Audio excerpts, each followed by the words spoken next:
காலை வணக்கம் இனியவை என்ற நிகழ்ச்சியை கேட்டு என்ஜாய் பண்ணிருக்கீங்க புதுயுகம் எஃப்எம் ஸ்டேஷன்ல உங்கள் best friend Varun and Soumya கூட இந்த காலை வேளையில வந்து நம்ம இன்னைக்கு பேச போற டாபிக் என்ன அப்படின்னு பாத்தீங்கன்னா வந்து பட் அதுக்கு முன்னாடி ஒரு விஷயம் சொல்லிடுறேன். எந்த துறையா இருக்கட்டும் எந்த கான்வர்சேஷனா இருக்கட்டும் எக்ஸ்கியூஸ் மீ நீங்க உங்களுக்கு சரியா பிரசன்ட் பண்ணிக்கணும், உங்களோட ப்ராடக்ட்டை கரெக்டா செல் பண்ணணும் அப்படிங்கிறாங்க. ப்ராடக்ட் ஒன்று இருந்து செல் பண்ணா பரவாயில்ல, இந்த ப்ரொஃபஷன்ல என்ன ப்ராடக்ட் இருக்கு என்ன செல் பண்றது? வருண் என்ன ஒரு தெளிவே இல்லாம நீங்க பேசிக்கிட்டு இருக்கீங்க. இல்ல காலையில தெளிவா தான் இருக்கேன் நான். காலையில தெளிவா தான் இருக்கீங்களா? இன்ஃபேக்ட் நம்மளோட ஷோவே ஒரு ப்ராடக்ட் தான். ஜஸ்ட் வந்து இமேஜின் பண்ணுங்க, காலையில வந்து ஸ்விட்ச் ஆன் பண்ணி டிவி வந்து 7:30 மணிக்கு ஆன் பண்றாங்க. அப்ப நம்ம ரெண்டு பேரும் வந்து நல்லா தூங்கி வழிஞ்சிட்டு ரொம்ப டல்லான ஒரு காஸ்டியூம்லாம் போட்டுட்டு உட்கார்ந்துட்டு இருந்தா கேக்குறதுக்கே நல்லா இருக்கு. சோ நாம வந்து பிரசன்டபிளா இருந்தாதான் நம்மளுடைய ப்ராடக்ட் ஆனா இந்த ஷோ வந்து ஆடியன்ஸ்க்கு ரீச் ஆகும்ல. ஓ மை காட், என் பின்னாடி இப்போ ஒரு லைட் எரியுது தெரியுதா? அந்த லைட்டை கொடுத்தது நீங்க தான், எனக்கு புரிய வச்சிட்டீங்க அப்படின்னு சொல்லலாம். பட் இதுவே பாத்தீங்கன்னா வந்து எல்லா ப்ரொஃபஷன்லயும் நம்மள செல் பண்ணிக்கிறது அப்படின்னு ஒன்று இருக்கு அப்படின்னு சொல்றீங்க. இந்த சேல்ஸ் அப்படிங்கிறது பாத்தீங்கன்னா எல்லா ப்ரொஃபஷன்லயுமே சும்மா பூந்து விளையாடி இருக்கு. ஏன்ஷியன்ட் டைம்ஸ்ல இருந்து இப்போ வரைக்கும் பாத்தீங்கன்னா அப்படியே பரிணாம வளர்ச்சி அடைஞ்சிட்டே இருக்கு அப்படின்னு சொல்லலாம் இல்லையா? கரெக்ட். ஒரு வருஷமும் பாத்தீங்கன்னா இந்த சேல்ஸ்ல வந்து ஏதாவது ஒரு மாற்றங்கள் வந்துகிட்டே தான் இருக்கு. அந்த வகையில வந்து இன்னைக்கு நம்ம சேல்ஸ் பர்சன் டே பத்தி பேச போறோம் இல்லையா? சோ இப்போ கரண்ட் சிச்சுவேஷன்ல சேல்ஸ் பர்சன் சேல்ஸ் எப்படி இருக்கு, அந்த துறைக்கு வந்து என்ன மாதிரியான ஃபியூச்சர்லாம் இருக்கு, வரவேற்பு இருக்கு அப்படிங்கறத பத்தி பேச போறோம். யா சேல்ஸ் அப்படின்னு பாத்துக்கிட்டீங்கனாலே ஃபர்ஸ்ட் ஒரு ஸ்டீரியோ டைப் இருக்கு நம்ம உள்ள. சேல்ஸ் பர்சன்னாலே பாத்தீங்கன்னா அந்த ஃபார்மல்ஸ் போட்டு ஆஃபீஸ்ல 12 மணி மதியானம் ஆனா வெளில போயிட்டு திருப்பி ஈவினிங் வந்துருவாங்க அப்படிங்கிற மாதிரி ஒன்று இருக்கு. பட் சேல்ஸ் அப்படிங்கிறது பாத்தீங்கன்னா நிறைய வாஸ்ட் ஃபீல்டு, அது டிஃப்ரெண்டான சேல்ஸ்லாம் இருக்கு. அதுலேயும் நிறைய லெவல்ஸ் இருக்கு, நிறைய ப்ராடக்ட்ஸ் அப்படி சேல் பண்ணணும் அப்படிங்கிற டிஃப்ரென்ஷியேஷன்லாம் இருக்கு. ஸோ இதை பற்றி பேசி நம்மளுக்கு ஃபுல்லாக நம்மளுக்கே புரிய வைக்கிறதுக்காக ஒரு கெஸ்ட் வர போகிறாங்க. அப்புறமா பட் என்ன வேணா பண்ணிக்கோங்க, சேல்ஸ் வேணா பண்ணிக்கோங்க, ஒரு கிளையண்ட்டாக வேணாலும் நீங்கள் இருங்க. உங்கள் மைண்ட் முதல்ல தெளிவாக இருந்தால் தாங்க எதாக இருந்தாலும் சூப்பராக செய்ய முடியும். கண்டிப்பாக ஒரு சேல்ஸ் பர்சனாக இருந்தாலும் சரி, அது வாங்குறவங்களா இருந்தாலும் சரி, அவங்க வந்து தெளிவாக இருந்தால் தான் அவங்களால வாங்கவோ விற்கவோ எது வேணாலும் முடியும் இல்லையா? சௌமியா சொல்கிற மாதிரி எல்லாருமே தெளிவாக இருக்கலாமா?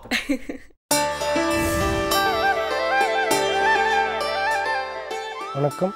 விரல்களே மருத்துவர் நலம்பெறும் முதிரைகள் வரிசையில் இன்று நாம் பார்க்க இருப்பது தாமரை முதிரை. தாமரை முதிரை செய்வதற்கு எளிமையாக இருக்கும், அதே சமயத்தில் கொஞ்சம் நுணுக்கமாக செய்ய வேண்டிய ஒரு முதிரை. இந்த முதிரை செய்வதின் பலன்கள் அப்படின்னு பார்த்திங்கன்னா, நாம் ஏதாவது ஒரு எண்ணங்களை நம்மளுடைய மனதில் பதிய வைக்க வேண்டும் அப்படின்னா நம்ம வந்து இந்த முதிரையை செய்யலாம். இந்த முதிரை செஞ்சுட்டு இருக்கும்போது நம்ம என்ன நினைக்கிறோமோ அது நம்மளுடைய ஆழ் மனதில் அப்படியே பதியும். இரண்டாவது, இந்த முதிரையினுடைய மூச்சுக்களை இணைத்து செய்யும் பொழுது, முதிரை செய்யும் பொழுது மூச்சை இணைத்து நம்ம செய்யும் பொழுது நம்மளுடைய இருதயம் பலம் பெறும்.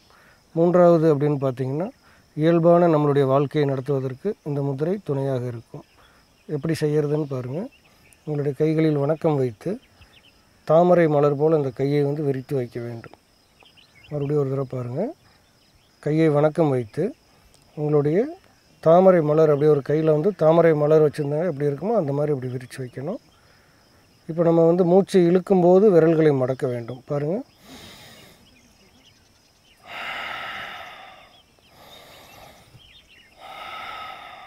அதாவது மூச்சு இழுக்கும்போது விரல்களை மடக்கியும் மூச்சு வெளியே விடும்போது விரல்களை நீட்டியும் அப்படி நம்ம வைக்கும்போது இருதயம் பலம் பெறும்.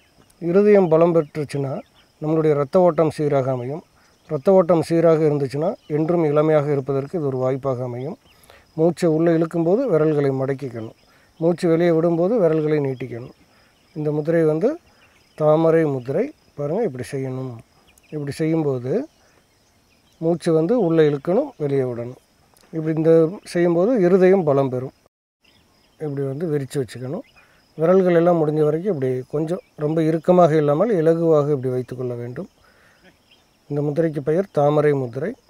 மூச்சு உள்ளே இழுக்கும்போது விரல்களை மூடியும் மூச்சு வெளியே விடும்போது விரல்களை விரித்தும் செய்தால் நம்மளுடைய இருதயம் பலம் பெறும். பாருங்கள், இப்படி மூடி அப்படி விரிக்கணும். இந்த மாதிரி 6 தடவை மூச்சு இழுத்து இப்படி விட்டிங்கன்னா இது ஒரு சுற்று. இந்த மாதிரி ஒரு 5-6 சுற்று வரைக்கும் நம்ம காலையில் செஞ்சு முடிச்சிட்டோம்னா அன்றைய பொழுது முழுவதும் நம்முடைய இருதயம் இயல்பாக இருக்கும். தாமரை முதிரை செய்வதன் மூலமாக என்னென்ன பலன்கள் அப்படின்னு பார்த்திங்கன்னா, மூச்சு உள்ளே இழுத்து வெளியில் விட்டு இந்த முதிரைகளை சரியாக இயக்கும் பொழுது இருதயம் பலம் பெறும்.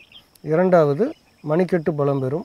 ஏதாவது ஒரு சிந்தனையை, ஏதாவது ஒரு எண்ணத்தை அல்லது ஏதாவது ஒரு செயலை நாம் திரும்பவும் ஞாபகம் வைத்து கொள்ள வேண்டும் என்று விரும்பும் பொழுது கைகளில் இந்த முதிரை வைத்து அந்த சிந்தனையை நாம் செய்தோமானால் அது ஆழ் மனதில் பதிந்துவிடும். இப்போ ஒரு உதாரணத்துக்கு வந்து நம்ம வந்து ஜனவரி 1ஆம் தேதி புது வருடப்பிறப்பு அல்லது தமிழ் வருடப்பிறப்பு அன்றைக்கி நம்ம எல்லாருமே ஏதாவது ஒரு காரியத்தை இந்த வருஷம் முழுவதும் நம்ம இதை செய்யணும் அப்படின்னு சொல்லி நம்ம மனசில் நினைப்போம். ஆனால் அந்த வருடம் முடியும் போது பார்த்திங்கன்னா எதையுமே சாதிச்சிருக்க மாட்டோம், வருஷம் மட்டும் ஓடி இருக்கும். இந்த மாதிரியான சூழ்நிலையில் நீங்கள் என்ன பண்ணலான்னா, இந்த முதிரையை வைத்து உங்களுடைய நிறைவேற்றக்கூடிய குறிக்கோள்கள் என்னென்ன இருக்குதோ அதையெல்லாம் வரிசைப்படி நீங்கள் ஒவ்வொன்றாக வாய்விட்டு சொல்லி கொண்டு வந்தீர்கள் என்றால் அது மனதில் அப்படியே பதிந்து விடும். எப்போவுமே அந்த மனதில் ஒன்று பதிஞ்சிருச்சுன்னா நம்மளை அறியாமலே இந்த உடம்பை அந்த எண்ணங்கள் இயக்க ஆரம்பித்து நம்மளுடைய காரியத்தில் நிறைவேற்றும் சக்தியை நமக்கு கொடுக்கும், நமக்கு வெற்றி கிடைக்கும்.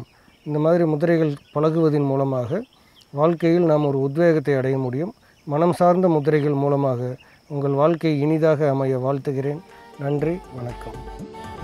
ஒரு நல்ல முத்திரையோட இன்னைக்கு நம்ம நிகழ்ச்சியை ஆரம்பிச்சிருக்கோம் அப்படின்னு சொல்லலாம். இன்ஃபேக்ட் இன்னைக்கு சேல்ஸ் பர்சன் டே இல்லையா, நிறைய விஷயங்களை நம்ம பேச போறோம். நீங்க ஆரம்பத்திலே சொன்னீங்க நம்ம மக்கள் கிட்ட ஒரு ஸ்டீரியோ டைப் இருக்கு, சேல்ஸ் பர்சன்னா இவங்க தான், அவங்க இந்த மாதிரி பொருட்கள்லாம் தான் விற்பாங்க, விஜய்னா இப்படிதான் கையாடி பேசிட்டே இருப்பாங்க, அப்பப்போ தலையெல்லாம் சரி பண்ணி விடுவாங்க. அந்த மாதிரி ஒரு ஸ்டீரியோ டைப். நான் வேற யாரையோ சொல்றேன், நம்மளும் ஆர்ஜே சோமியா ஆர்ஜே தான். சரி, ஓகே, நம்மள பத்தி பேச விட்டுட்டு சேல்ஸ் பர்சன் பத்தி பேசலாம். இந்த மாதிரி நிறைய ஸ்டீரியோ டைப்ஸ் மக்கள் மத்தியில இருக்கு. இன்ஃபேக்ட் நிறைய பேருக்கு அவங்க பண்றது சேல்ஸ் தான் அப்படிங்கறது தெரியாமலே பண்ணிட்டு இருக்காங்க. ஏன்னா இன்னைக்கு traditional marketing, direct marketing, online marketing எக்கச்சக்கமா வந்துருச்சு. சோ அதுல எக்கச்சக்கமான துறைகளும் இருக்கு இல்லையா. எப்பா நம்ம மார்க்கெட்டுக்கு போயிட்டு கூட எல்லா கடையிலும் பார்த்துலாம் போல இருக்கு. அந்த மார்க்கெட்டிங் பத்தி ஃபுல்லா தெரிஞ்சுக்கிறதுக்கு, சேல்ஸ் பத்தி தெரிஞ்சுக்கிறதுக்கு ஒரு எபிசோட் போதாது அப்படின்னு நினைக்கிறேன். பட் இன்னைக்கு கான்சென்ட்ரேட்டடா 4-5 பிரச்சனைகளை பத்தி கேட்போம், கேள்விகள்லாம். பட் அதுக்கு முன்னாடி கொஞ்சம் எக்ஸ்பர்ட்ஸ்லாம் நிறைய விஷயங்கள்லாம் நம்ம கத்து கொடுத்தே தீர்வு ஒத்த காலம் நிற்கிறாங்களே. அதுக்கு முன்னாடி நம்ம சின்ன பிரேக் எடுத்துட்டு அவங்க என்ன சொல்றாங்க அப்படிங்கிறது புதிய FM ஸ்டேஷன்ல இது இனியவை இன்று.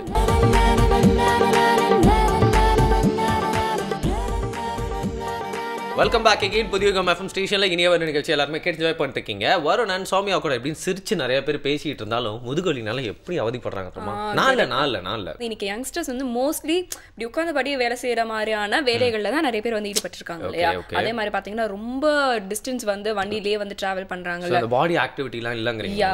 அதே மாதிரி ரொம்ப டிஸ்டன்ஸ் வண்டியிலேயே டிராவல் பண்றவங்க, ஒரே இடத்துல உட்கார்ந்துட்டே வேலை செய்யறாங்க. வண்டி தான் தெரியும்ல மெயினா அந்த முதுகொலிக்கு செமையா கான்ட்ரிபியூட் பண்றது. இந்த மாதிரி நிறைய வேலைகள்லாம் இருக்கிறதுனால பாத்தீங்கன்னா இன்னைக்கு இளைஞர்களுக்கு இந்த முதுகுவலி அப்படிங்கிற ஒரு பிரச்சனை வந்துரு. முன்னெல்லாம் பாத்தீங்கன்னா கொஞ்சம் வயசானதான் வரும், பட் இப்போ ஒரு 30ஸ்ல 25ஸ்லயே முதுகுவலி பிரச்சனை வந்துருது இல்லையா. வயசு ஆரம்பிக்கிறதுக்கு முன்னாடியே வந்துருது அப்படிங்கிறீங்களா? ஆனா பெரிய பிரச்சனை தெரியுமா அது? இதனால நிறைய பேர் அவங்களோட ப்ரொஃபஷன் செமையா பாதிக்கப்பட்டிருக்கு, வாழ்க்கை சாதாரண லைஃப் ஸ்டைலே பாதிக்கப்பட்டிருக்கு அப்படின்னு சொல்லலாம். வந்தா போவாதுப்பா அப்படின்னுவாங்க, அது மாதிரி ஒரு முதுகுவலி. ஆனா அப்படிலாம் இல்லைங்க, போக வச்சிடலாம், ஒன்றும் பிரச்சனை இல்லை, செம்ம ரெமடி இருக்கு அப்படின்னு சொல்றது யாரு அப்படின்னு பாத்தீங்கன்னா நலம் அன்புடன் பகுதியில சித்த வைத்தியர் அருண். அவர் சொல்றதை கேட்கலாமா? சொல்லுங்க சார்.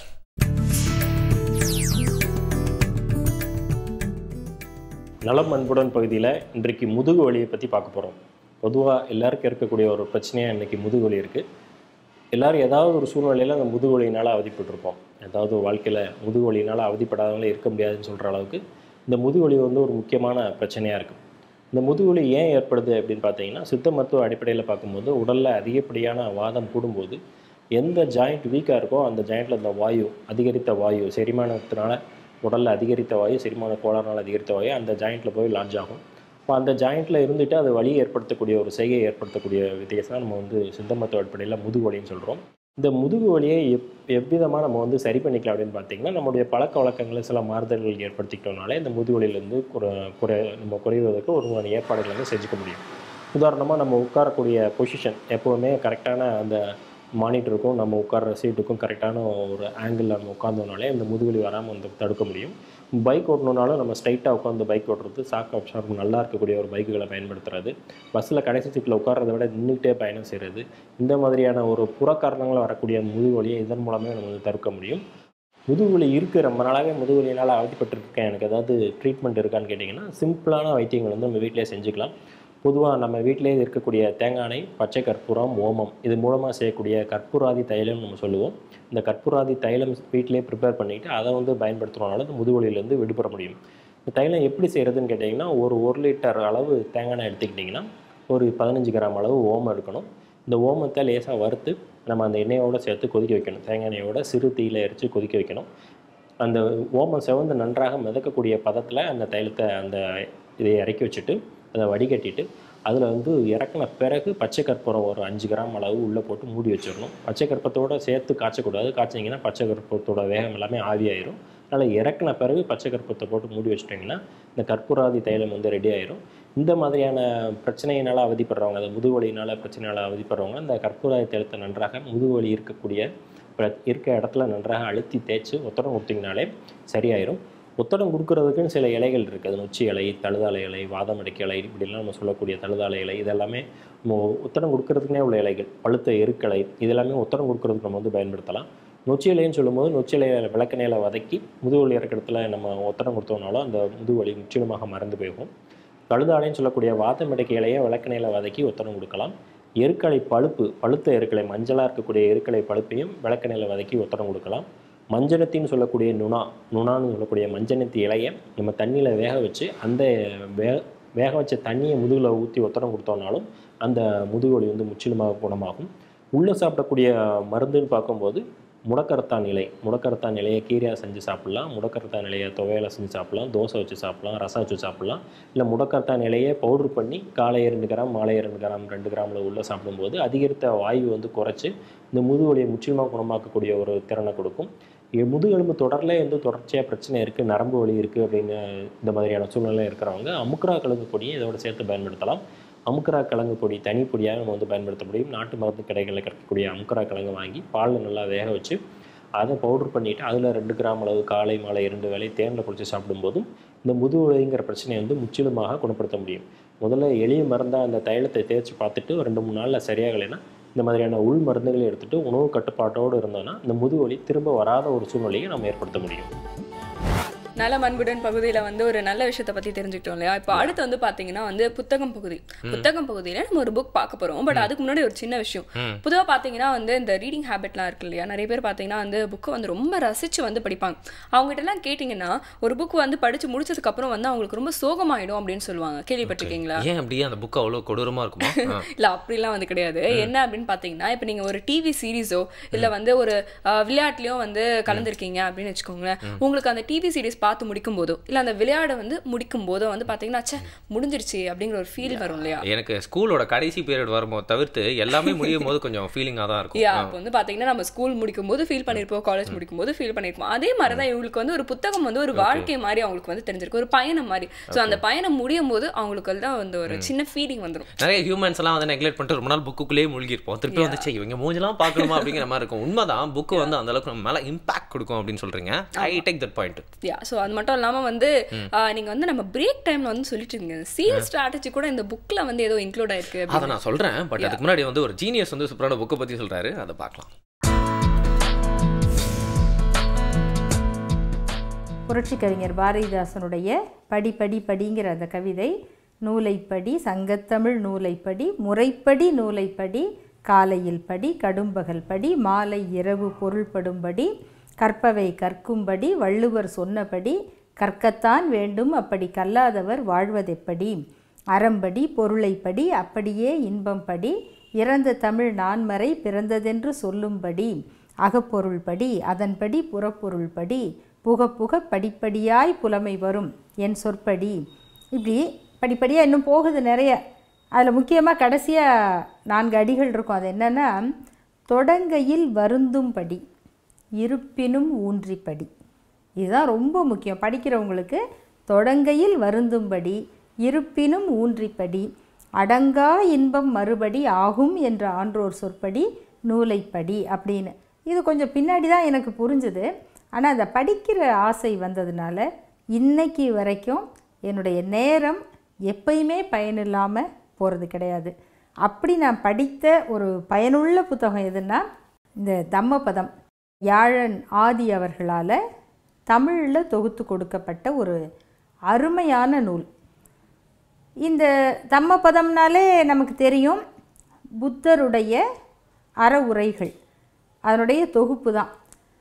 நமக்கு வந்து புத்தரை தெரிந்த அளவுக்கு, புத்தரை பற்றி நம்ம உயர்வாக படித்து இந்த நாட்டு வரலாறெல்லாம் எப்படி இருந்தது இதெல்லாம் நம்ம தெரிந்து கொண்ட அளவுக்கு அவருடைய அறவுரைகளை வந்து நம்ம கேட்டுக்கிட்டதில்லை. அதெல்லாம் வந்து ஏதோ அதெல்லாம் சொன்னால் போர் அடிக்கும் அப்படிங்கிற மாதிரியே நம்மளுக்கு பழக்கிட்டாங்க.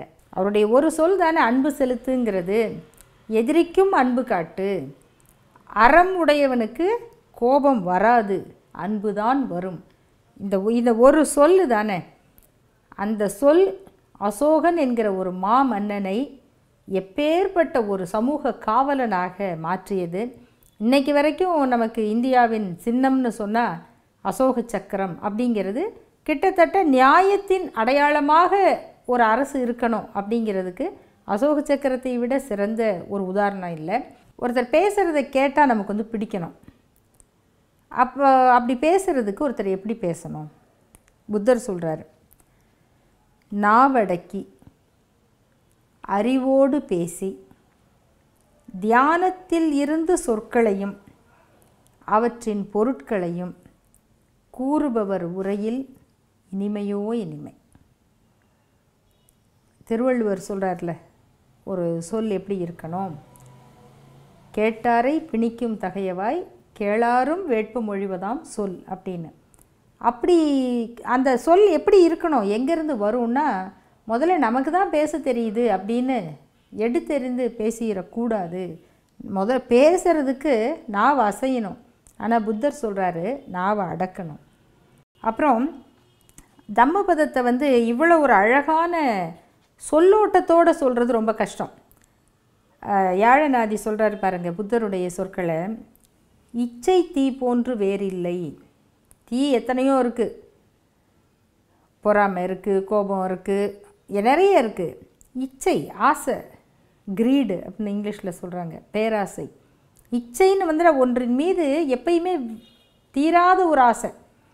இச்சை தீ போன்று வேறு இல்லை, வெறுப்பினை போன்று உறுதியானது எதுவும் இல்லை. அன்பு கூட ஏறுது இறங்குது, பாசம் மாறுது மறையுது ஊறுது பெருகுது, நிறைய இருக்குது. ஆனால் வெறுப்பு மட்டும் ரொம்ப உறுதியாக இருக்குது. அதுதான் இவ்வளோ அழிவுக்கு காரணம். வெறுப்பினை போன்று உறுதியானது எதுவும் இல்லை, மயக்கத்தை போன்று வேறு வலை இல்லை. நம்மளை வலை போட்டு இழுக்கணுன்னா வேறு எதுவும் வேண்டாம், மயக்கம், எது மேலேயும் ஒரு தீராத மயக்கம். மயக்கத்தை போன்று வேறு வலை இல்லை, ஆசையை போல பெருக்கெடுக்கும் ஆறு வேறில்லை. இதுக்கு விளக்கமே வேண்டாம். இந்த தம்மபதத்தை தொகுத்ததில் யாழநாதி அவர்களுடைய இந்த சொல் ஓட்டம் இருக்குது பாருங்கள், அதுக்கு ஒரு தனி இடம் உண்டு. அப்புறம் புத்தருடைய முக்கியமான கருத்து, மனசில் அறிவும் இருக்கணும், அமைதியும் இருக்கணும், ஒழுக்கம் இருக்கணும். இந்த மூன்றும் இருந்தால் வேறு எதுவுமே வேண்டாம். எதெல்லாம் வேண்டாம்?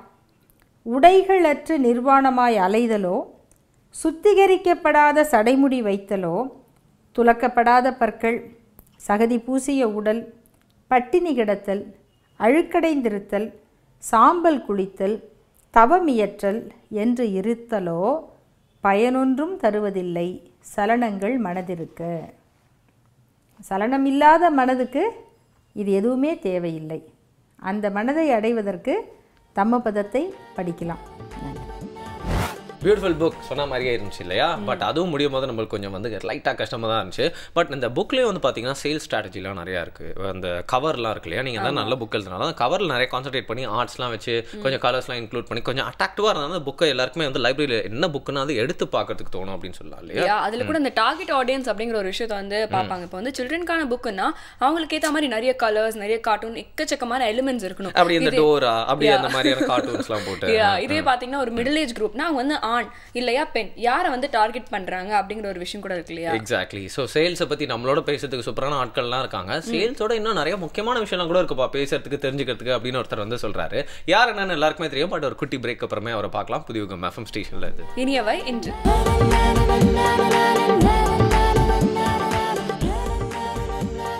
வெல்கம் பேக் புதிய எஃப்எம் ஸ்டேஷன்ல இனியவை என்று கேட்டுட்டு இருக்கீங்க. அஜய் வருண், அஜய் சௌமியா. நீங்க ஏற்கனவே வந்து சொன்னீங்க யார் வரப்போறா அப்படிங்கிறது நம்ம எல்லாருக்கும் தெரியும். அந்த எல்லாருக்கும் தெரியும் அப்படிங்கிறவரை வந்து நீங்களே இன்ட்ரடியூஸ் பண்ணிடுங்க. எக்ஸாக்ட்லி. அவருக்கு ஏன்னா எல்லாருக்குமே தெரியும் நிஜமாவே. இரியன் பாய் சார் தான் வரப்போறாரு. இன்னைக்கு வந்து எக்ஸாக்டா பாத்தீங்கன்னா அவர் என்ன டாபிக் பத்தி பேச போறாரு அப்படின்னு எனக்கு சொல்ல. ஒருவேளை நம்மளோட டாபிக் சம்மந்தப்பட்டு கூட ஏதா இருக்கலாம். அவர் பேசுறதுல பாத்தீங்கன்னா ஒரு சப்ஜெக்ட் மட்டும் இருந்தா பரவாயில்ல, 4-5 சப்ஜெக்ட் சும்மா சதறியில கிடக்கு. அதுவும் வந்து கரெக்டா. இப்போ வந்து பாத்தீங்கன்னா பொதுவா வந்து யாராவது ஒருத்தர் வந்து ஒரு லெக்சர் கொடுக்குறாங்கன்னு வச்சுக்கோங்க, ஒரு சாரருக்கு மட்டும்தான் அதுல இருந்து ஏதாவது ஒரு விஷயத்தை எடுத்துக்க முடியும் அப்படிங்கிற மாதிரி இருக்கு. ஆனா பொதுவா வந்து இரியன் சார் பேசும்போது பாத்தீங்கன்னா நீங்க எந்த ஒரு ஜாப்ல இருக்கிறீங்களா இருந்தாலும், ஒரு ஸ்டூடெண்டா இருக்கிறதா இருந்தாலும் சரி, இல்ல நீங்க ரிட்டையர் ஆயிட்டு வீட்டுல இருக்கீங்களாலும் சரி, உங்களால அவரோட ஸ்பீச்ல இருந்து ஏதாவது ஒரு விஷயத்தை வந்து கிராஸ் பண்ணிக்க முடியும் அப்படின்னு சொல்றீங்களா? ஒரு நல்ல ஸ்பீக்கருக்கு என்ன தெரியுமா ஒரு திறமை இருக்கணும். ஃபர்ஸ்ட் ரோல இருக்கவங்களுக்கும் புரியணும், பிடிக்கணும், லாஸ்ட் ரோல இருக்கவங்களுக்கும் நல்லா எங்கேஜிங்கா இருக்கணும் அப்படின்னு சொல்லலாம் இல்லையா? அப்படிலாம் எப்படி பேசுறதை நம்ம முதல்ல கத்துக்கலாம். சார் இப்போ வந்து நீங்க பேசுங்க. வாழ்க்கையை பல நேரங்களில் நாம் ஒரு சங்கடத்தோடு எதிர்கொள்கிறோம். ஏன் நமக்கு இவ்வளவு கஷ்டம் வருது, ஏன் இவ்வளவு துயரம் வருது அப்படிங்கிற ஒரு எண்ணம் நமக்கு ஏற்படுது. அதுக்கு மெயினான காரணமே நம்ம வாழ்க்கைனா சந்தோஷமாக இருக்கிறது, மகிழ்ச்சியாக தான் இருக்கணும், அதுதான் வாழ்க்கையினுடைய நோக்கம் அப்படின்னு சொல்லி நினைக்கிறோம். ஒரு வகையில் அந்த மனநிலை நல்லது தான். ஆனால் யதார்த்தம் என்ன அப்படிங்கிறத பார்க்கணும். பிறப்பிலிருந்து இறப்பு வரைக்கும் இந்த வாழ்க்கை தொடர்ந்து ஒரு விதமான ஒரு துயரத்தின் சுவடுகள் படிந்த ஒரு பயணம்தான். Life is full of miseries அப்படிங்கிறது டிபெட்டன் புத்திசத்தில் இருக்கக்கூடிய ஒரு கான்செப்ட். அவங்க என்ன சொல்கிறாங்கன்னா, form, feeling, perception, mental formation, consciousness, இந்த 4 நிலையிலையும் நம்ம கொஞ்சம் கொஞ்சமாக படிப்படியாக முன்னேறும்போது தான் இந்த துயரம்ங்கிற ஒரு விஷயத்திலிருந்து வெளியே வர முடியும். இப்போ ஒரு உதாரணத்துக்கு நம்ம பார்த்தா உடலாக தான் நினைக்கிறோம் ஃபார்ம். இப்போ இந்த ஃபார்ம்னு எடுத்துக்கிட்டிங்கன்னா ஒவ்வொரு நாளுமே நம்முடைய உடல் கொஞ்சம் சிதைவு அடைஞ்சிக்கிட்டே போகுது. நாம் ஒரு 10 வருஷத்துக்கு முன்னாடி எடுத்த ஒரு ஃபோட்டோவை பார்த்தா நாமளாக இப்படி இருந்தோம், இப்போ ரொம்ப தளர்ந்து போயிட்டோமே அப்படிங்கிற ஒரு எண்ணம் ஏற்படும். அதே மாதிரி நம்முடைய ஃபீலிங், சின்ன வயசில் இருந்த அந்த எந்தூசியாசம், சின்ன வயசில் இருந்த அந்த ஆர்வம், ஈடுபாடு, அதெல்லாம் குறைஞ்சிட்டு போகுது. அதே மாதிரி பெர்செப்ஷன், லைஃப்பில் நம்ம சந்தித்த மனிதர்களை பற்றி வச்சுருந்த பெர்செப்ஷன், வாழ்க்கை குறித்து வச்சுருந்த பெர்செப்ஷன், நம்ம வேலையை குறித்து வச்சுருந்த பெர்செப்ஷன், திருமணத்தை குறித்து வச்சுருந்த பெர்செப்ஷன், இது எல்லாமே பார்த்திங்கன்னா ஒவ்வொரு பீரியட் ஆஃப் டைம் அப்படி மாறிக்கிட்டே வருது. அதனால் அதில் ஏற்படக்கூடிய மாற்றங்களை நாம் ஒத்துக்கொள்கிறது. 4வது மென்டல் ஃபார்மேஷன்.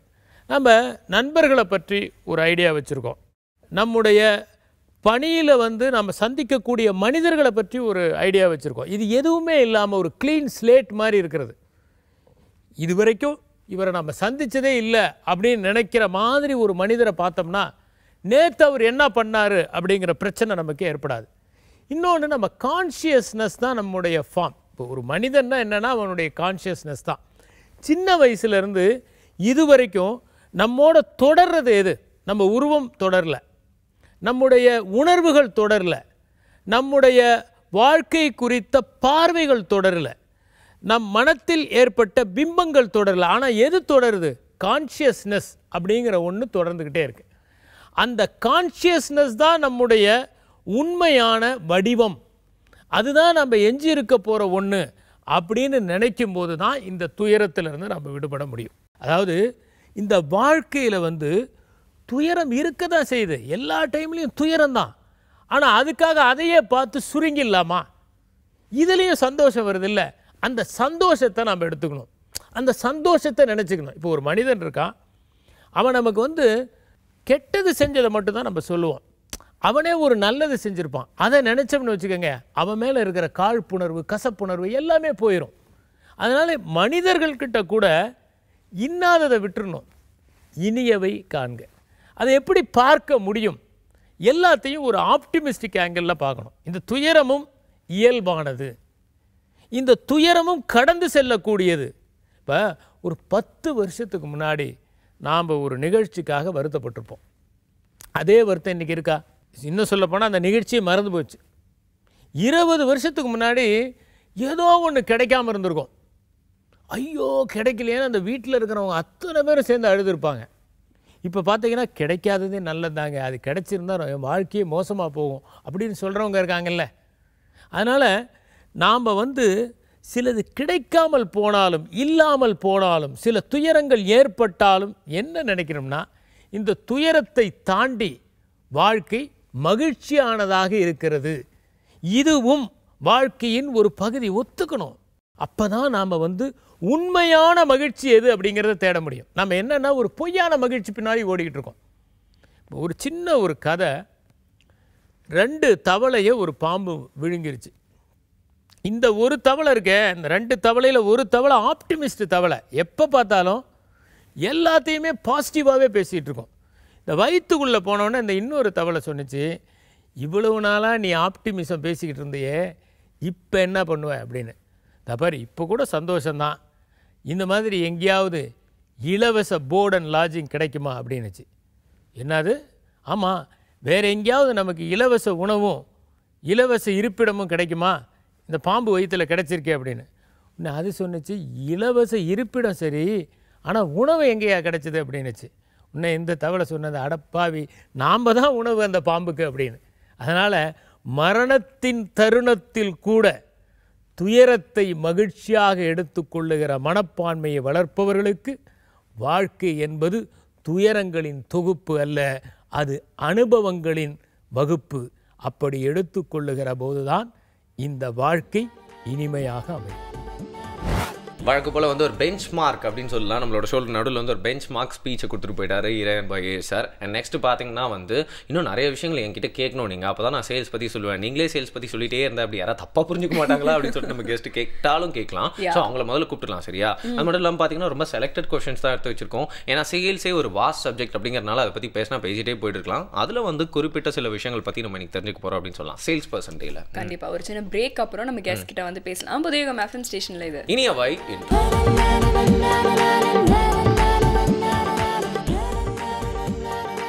வெல்கம் பேக் புதிய எஃப்எம் ஸ்டேஷனில் இனியாவை என்று கேட்டுட்டு இருக்கீங்க. பதாஜேவர் நாஜி சௌமியா. இன்னைக்கு வந்து சேல்ஸ் பர்சன் டே அப்படிங்கிறது வந்து முன்னாடி நம்ம சொல்லியிருந்தோம் இல்லையா? இன்ஃபேக்ட் வந்து சேல்ஸ் பர்சன் அவங்களுக்கு வந்து டே. ஸோ அவங்கள பற்றி நம்ம என்ன பேச போகிறோம் அப்படின்னு வந்து ஆடியன்ஸ் கொஞ்சம் கன்ஃபியூஸாக இருக்கலாம். பட் உண்மையிலேயே பார்த்தீங்கன்னா வந்து ஒரு ஆர்கனைசேஷனில் ரொம்ப இம்பார்ட்டண்ட்டான ஜாப் அவங்களுக்கு. ஏன்னா அவங்க தான் வந்து அந்த ஒரு ப்ராடக்ட்டை கன்சியூமருக்கு வந்து எடுத்துகிட்டு போய் சேர்க்குறாங்க, ஒரு பிரிட்ஜ் மாதிரி அமைகிறாங்க இல்லையா? நீங்கள் சொல்கிற மாதிரி ஒரு ஆஃபீஸ் செட்டப்பில் இருந்தால் தான் அவங்களோட முக்கியத்துவம் எவ்வளோன்னு புரியும், அவங்க படுற பாடுகளும் தெரியும் அப்படின்னே சொல்லலாம். அண்ட் இன்ஃபேக்ட் வந்து நிறைய பேருக்கு ட்ரெயின் பண்ணிட்டு இருக்கேன். இன்னும் அந்த ஃபீல்டு வந்து ரொம்ப ஆக்டிவாக இருக்க ஒரு கெஸ்ட் தான் நமக்கு பரிச்சயமானவங்க. மிஸ்ஸஸ் நர்மதா சந்திரசேகர் வந்திருக்காங்க. Thank you so much for coming. And she is a soft skill trainer. So பார்த்தீங்கன்னா வந்து நீங்களும் பர்சனலாக நிறைய விஷயங்கள்லாம் கற்றுக்கலாம். நம்ம ஷோ எப்படி நம்ம செல் பண்ணுறதுன்னு கற்றுக்கலாம். நம்ம நாம வந்து கற்றுக்க போகிறோம் அப்படின்னு வந்து சொல்லலாம் இல்லையா? ஃபர்ஸ்ட் இன்னைக்கு வந்து சேல்ஸ் பர்சன் டே அப்படிங்கிறது ஒரு சேல்ஸ் பர்சன் பற்றி நம்ம வந்து பேசலாம். யாரெல்லாம் வந்து சேல்ஸ் பர்சன் அப்படிங்கிற அந்த அடைமொழிக்குள்ளே வருவாங்க? ப்ராட்லி பார்த்தீங்கன்னா நம்ம எல்லாருமே சேல்ஸ் பீப்புள் தான். நம்ம எந்த ஒரு விஷயத்தை பற்றி பேசி அடுத்தவங்களை கன்வின்ஸ் பண்ணணும்னு நினைக்கும் போது நம்மளும் ஒரு சேல்ஸ் பர்சனாக தான் ஆகிடுறோம். நம்மளோட ஐடியா வந்து நம்ம செல் பண்ணுறோம். ஸ்கூல் முதற்கொண்டு பார்த்தீங்கன்னா பாடம்ங்கிற ப்ராடக்ட் வந்து குழந்தைங்களுக்கு செல் பண்ணுறது டீச்சர் தான். ஸோ டீச்சருங்கிறதும் ஒரு சேல்ஸ் பர்சன் தான். ஸோ எல்லாருமே நம்ம லைஃப்பில் ஏதோ ஒரு சூழ்நிலையில் சேல்ஸ் பர்சனாக தான் இருக்கும். பட் வேலை வாய்ப்பு முறைப்படி பார்த்தா ஒரு பொருளையோ ஒரு சேவையையோ ஒரு கன்சியூமருக்கு எடுத்துகிட்டு போய் சேர்க்குறவங்க தான் வந்து சேல்ஸ் பீப்புள்னு சொல்லுவோம். ஸோ ஒரு சேல்ஸ் பர்சன் அப்படின்னா பார்த்தீங்கன்னா ஒரு ப்ராடக்ட்டை கஷ்டப்பட்டு யாரோ செய்கிறாங்க, அதை பற்றி விளக்கி சொல்லி இதாங்க ப்ராடக்ட் அப்படின்னு சொல்கிறது இதுதாங்க கஷ்டமான வேலை, தலை போகிற காரியமாக அது அப்படின்லாம் நிறைய பேர் நினச்சிட்டு இருக்காங்க. நான் சொல்ல, நீங்கள் தப்பாக எடுத்துக்காதீங்க. ஸோ இதில் இருக்க காம்ப்ளிகேஷன்ஸ் நிறைய பேருக்கு தெரியல. ஏன் இவ்வளோ இம்பார்ட்டண்ட்டான ஜாப் இது, அதை கொஞ்சம் எக்ஸ்பிளைன் பண்ணுங்கள். ஒரு கம்பெனியில் பார்த்தீங்கன்னா ப்ராஃபிட் சென்டர், காஸ்ட் சென்டர்னு 2 வகையாக இருக்கிற துறைகளை எல்லாமே பிரிக்கலாம். அதில் காஸ்ட் சென்டர்னு பார்த்தீங்கன்னா உங்களோட ஃபைனான்ஸ், அட்மினிஸ்ட்ரேஷன், ஐடி, ஹெச்ஆர் இது எல்லாமே வந்து காஸ்ட் சென்டரில் வரும். ப்ராஃபிட் சென்டரில் 2 தான் வரும். ஒன்று வந்து மார்க்கெட்டிங், இன்னொன்று வந்து சேல்ஸ். ஸோ இந்த 2 துறையை சேர்ந்தவங்க தான் ஐடியாஸ் பண்ணி பணத்தை உள்ளே வரவழைக்கிறவங்க, பொருளை விற்று பணத்தை உள்ளே வரவழைக்கிறவங்க. So first of all sales professional and marketing ப்ரொஃபஷனல்ஸ்க்கு நம்ம மதிப்பு கொடுத்தே ஆகணும். ஒன்று. ரெண்டாவது வந்து சேல்ஸுங்கிறது அவ்வளோ ஈஸியான காரியம் இல்லை. ஒவ்வொரு சேல் ப்ராசஸ்லேயும் 3 ஸ்டெப்ஸ் இருக்குது. ஒன்று வந்து முதல்ல அந்த கஸ்டமர் அல்லது அந்த கன்சியூமரோட நீடை வந்து புரிஞ்சுக்கணும். அவங்களுக்கு என்ன தேவை, அதை வந்து அவங்க எங்கே வந்து தேடுறாங்க, அதுக்கு நாம் எப்படி நம்மளோட ப்ராடக்டையோ சர்வீஸையோ கொடுக்க முடியும் அப்படிங்கிறத வந்து நம்ம புரிஞ்சுக்கணும். அதுக்கு நிறைய கேள்விகள் கேட்கணும். அது ஒன்று. ரெண்டாவது வந்து நான் என்னோட பொருள் ஏன் பெட்டர், என்னோட பொருளை நீங்கள் ஏன் வாங்கணும், இந்த விலைக்கு என் பொருள் எந்த அளவுக்கு சூட்டபிளாக இருக்குது அப்படிங்கிறது வந்து ஒரு கஸ்டமரை வந்து கன்வின்ஸ் பண்ண தெரியணும். மூணாவது அப்ஜெக்ஷன் ஹேண்ட்லிங். நீங்கள் வந்து எவ்வளோ தான் அவங்களுக்கு விளக்கி சொன்னாலும் அவங்களுக்கு வந்து ஒரு அப்ஜெக்ஷன் இருக்கும். எனக்கு நம்ம 100 ரூபா கொடுத்து வாங்குற ட்ரெஸ்ஸையே வந்து இது சாயம் போயிடுச்சுன்னா, இது வந்து தையல் போயிடுச்சுன்னா அப்படின்னு ஒரு 1008 கேள்வி கேட்டு வாங்குகிறோம். விலை அதிகமாக அதிகமாக கஸ்டமர்ஸும் நிறைய யோசிப்பாங்க. ஸோ அந்த நேரத்தில் அப்ஜெக்ஷன் ஹேண்ட்லிங், அவங்களுக்கு என்னென்னலாம் தடைகள் இருக்குது, அவங்க ஏன் எல்லாம் ஹெசிடேட் பண்ணுறாங்கன்றதை புரிஞ்சு அதுக்கு வந்து சரியான பதில் சொல்லி அவங்கள அதை வாங்க வைக்கிறது தான் 3rd and final ஸ்டெப். இதில் ஃபஸ்ட்டு 2 ஸ்டெப்பில் கூட எல்லாரும் பண்ணிடுவாங்க. 3rd ஸ்டெப்பு ரொம்ப ரொம்ப கஷ்டம். ஸோ இந்த 3 ஸ்கில்ஸும் ரொம்ப ரொம்ப முக்கியம். அது இருந்தால் தான் வந்து சக்சீட் ஆக முடியும். இந்த 3மே எல்லாருக்கும் ஈஸியாக வந்துடாது. அதுதான் சேல்ஸ் பீப்புளுடைய பிகெஸ்ட் சேலஞ்ச். அதை அவங்க சக்ஸஸ்ஃபுல்லாக பண்ணுறதுனால தான் வந்து இந்த வேலை ரொம்ப கடினமான வேலை அப்படின்னு சொல்கிறோம். ஓகே. ஆனால் பார்த்தீங்கன்னா வந்து நிறைய பேருக்கு இருக்க ஒரு தாட் என்ன அப்படின்னா வந்து சேல்ஸ் பீப்புள் வந்து ஓகே அதான் அவங்களோட ஜாபாக இருந்தாலும் ஆனால் அந்த சில நேரங்களில் இல்லை நிறைய நேரங்களில் வந்து ப்ராடக்ட் வந்து சரியில்லைனா கூட நம்ம தலையில் எப்படியாவது கட்டிடுறாங்க அப்படிங்கிற மாதிரி ஒரு ஆட்டிடியூட் இருக்குது அப்படின்னு சொல்லலாம் இல்லையா? கண்டிப்பாக. என்றைக்குமே வந்து பார்த்தீங்கன்னா ஒரு சேல்ஸ் பர்சனை வந்து அவங்க முதல்ல பார்க்குற ஒரு தாட் ப்ராசஸே அதுவாக தான் இருக்குது. கண்டிப்பாக ஏதாவது ஒரு பொருள் நம்ம ஏமாற்றி கொடுத்துருவாங்கப்பா நம்ம கிட்ட அப்படிங்கிற ஒரு தாட்டோட தான் வெல்கம் பண்ணுறாங்க. இந்த கருத்து மக்கள் மத்தியில் பரவலாக இருக்கிறதுக்கு என்ன காரணம்னு நீங்கள் நீங்க நினைக்கிறீங்க? இது கொஞ்சம் ஹிஸ்ட்ரியில் நீங்கள் பார்த்தீங்கன்னு வச்சுக்கோங்களேன், ஒரு 1991க்கு முன்னாடி ஒரு ஸ்கூட்டர் வாங்கணும்னா அவங்க அப்பா சித்தப்பாலாம் என்ன பண்ணியிருப்பாங்கன்னா புக் பண்ணி வாங்கியிருப்பாங்க. 2 வருஷம் 3 வருஷம் முன்னாடி இருந்தது கேட்டு பாருங்க. ஸோ புக் பண்ணி அது வாங்கியிருப்பாங்க. சேல்ஸ் அண்ட் மார்க்கெட்டிங்கிறது வந்து 1991க்கு அப்புறமா தான் ஸ்டார்ட்டே ஆச்சு. லிபரலைசேஷனுக்கு அப்புறமா நிறைய பொருட்கள் வந்து குவிய ஆரம்பிச்சப்போ இதை வந்து மக்களுக்கு கொண்டு போய் சேர்க்கணும் அப்படின்றத ஆரம்பிச்சதே ரொம்ப லேட்டு தான். ரொம்ப sales and marketing in it's real sense. இப்போது அதுக்குள்ளே நீங்கள் பார்த்தீங்கன்னு வச்சுக்கோங்களேன், உங்களுக்கு ரொம்ப இரிட்டேட்டிங்கான சேல்ஸ் பீப்புள்னால் நீங்கள் ரொம்ப எண்ணி 2-3 பேரை தான் சொல்லுவீங்க. ஒன்று இன்சூரன்ஸ் விற்கிறவங்க, இன்னொன்று வேக்யூம் கிளீனர் விற்கிறவங்க இல்லையா? ஸோ இது எல்லாமே அந்த டைமில் ஸ்டார்ட் ஆன பிஸ்னஸ். ஆனால் அது எப்படி சொல்லி கொடுத்துருக்காங்க அப்படின்னா டார்கெட் ஓரியன்டாக சொல்லி கொடுத்துருக்காங்க. இவ்வளோ விற்றா இவ்வளோ இன்சென்டிவ் அப்படின்னு சொல்லி கொடுத்துருக்காங்க. அதனால் சேல்ஸ் பீப்புள் வந்து அந்த டைமில் எப்படி ஸ்டார்ட் பண்ணாங்கன்னா எப்படியான இவ்வளோ விற்றுடணும் by hook or by crook அப்படின்னு அந்த இம்பல்சிவ் பையர்ஸை மட்டும் தான் டார்கெட் பண்ணாங்க. ஒன்றும் இல்லை, அவங்கள கொண்டு போய் சைக்கலாஜிக்கலாக இதை வாங்கியே ஆகணுன்ற ஒரு நிலைமைக்கு தள்ளி அவங்க வாங்கினோன்னே இவங்க இன்சென்டிவ் வாங்கிட்டு போகிற மாதிரி ஒரு இது ஆச்சு. அப்புறமா என்னாச்சு, கஸ்டமர்ஸ் பார்த்தாங்க இது என்னடா அது, எனக்கு இது யூஸே ஆகலையே, அப்போது சேல்ஸ் பீப்புள் எல்லாருமே வந்து தப்பானவங்க அப்படின்னு சொல்லி ஒரு இமேஜ் ஒன்று க்ரியேட் ஆச்சு. இப்போ பார்த்தீங்கன்னா மார்க்கெட் அப்படி கிடையாது. எல்லாருக்குமே கஸ்டமர்ஸ் ஆர் வெரி ஸ்மார்ட். அவங்களுக்கு சாய்ஸஸ் இருக்குது. நீங்கள் வந்து எந்த பொருளையுமே அப்படி விற்க முடியாது. ஸோ அவங்களுடைய நாலேஜ், அவங்களுடைய எக்ஸ்போஷர் எல்லாமே நீங்கள் ஃபேக்டர் இன் பண்ணணும். இந்த மாதிரியான ஒரு தப்பான அப்ரோச்சும் இனிமேல் ஒர்க் ஆகாது. எனக்கு இன்சென்டிவ் வருது, ஸோ நான் என்னோட ப்ராடக்ட்டை வந்து என்ன பண்ணியாவது அடுத்தவங்களுக்கு செல் பண்ணுங்கிற அப்ரோச் வந்து ஒர்க் ஆகாது. ஸோ சேல்ஸ் பீப்புள் இப்போ எப்படி மாறிட்டு வராங்க அல்லது எப்படி மாறணும் அப்படின்னா, என் இன்சென்டிவ் போகட்டும், கஸ்டமர்ஸ்க்கு எது பெஸ்ட், அவங்களுக்கு வந்து இத்தனை சாய்ஸஸ் கொடுத்து சார் உங்களுக்கு இருக்கிற தேவைக்கு நீங்கள் இதிலேருந்து ஒன்று சூஸ் பண்ணுறது தான் உங்களுக்கு கரெக்டாக இருக்கும்.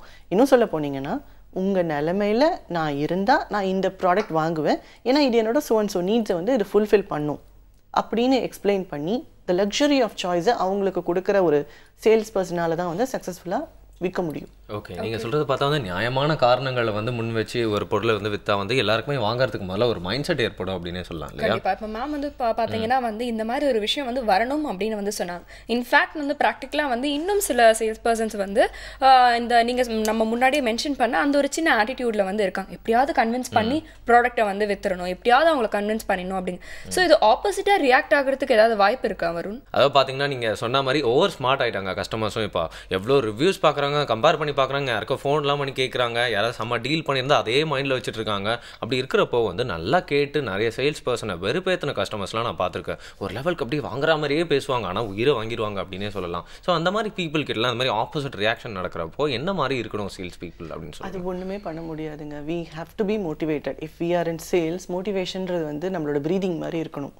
நம்ம பெரட்டோஸ் பிரின்சிபல்னு ஒன்று இருக்குது மேனேஜ்மெண்ட்டில். பெரட்டோஸ் பிரின்சிபல் ஸ்டேட்ஸ் தட் உங்களோட 80% business will come from 20% of your customers. அதுக்காக நம்ம வந்து அந்த 20% மட்டுமே டார்கெட் பண்ண முடியாது. 100% நம்ம டார்கெட் பண்ணும்போது தான் அந்த 20%லேருந்து ஒரு 80% பிஸ்னஸ் நமக்கு வரும். மீதி இருக்கிற 80% will bring in only 20% business. So இது வந்து நம்ம பண்ணியே ஆகணும். இதுக்காக வந்து எனக்கு இவ்வளோ நேரம் பேசினாரு, அவர் வந்து எனக்கு பிஸ்னஸ் கொடுக்கல, எனக்கு வந்து சேல்ஸே எனக்கு வேஸ்ட் அப்படின்னு சொல்கிறதெல்லாம் வந்து அழகில்லை. இன்னொரு முக்கியமான விஷயம் என்னென்னா, நீங்கள் வந்து ஏன் ஒரு டீல் உங்களால் க்ளோஸ் பண்ண முடியல அப்படின்னா ஏன் உங்களால் க்ளோஸ் பண்ண முடியலன்னு பார்க்கணும். ஃபர்ஸ்ட் ஆஃப் ஆல் நிறைய பேர் என்ன நினைக்கிறாங்கன்னா, கற்றுக்கிட்டு வந்த மொத்த வித்தையும் இறக்கிட்டோம்னா நம்ம வந்து வித்துடலாம் அப்படின்னு நினைக்கிறாங்க. That is not the point. தப்பான டியூனிங் சொல்ல வரீங்க. ஆமாம், தப்பான டியூனிங். ஸோ முதல்ல வந்து to I really believe in the product. நான் வந்து ஒரு கஸ்டமராக அந்த ப்ராடக்ட்டை அந்த விலைக்கு வாங்குவேனா அப்படின்னு யோசிக்கணும்.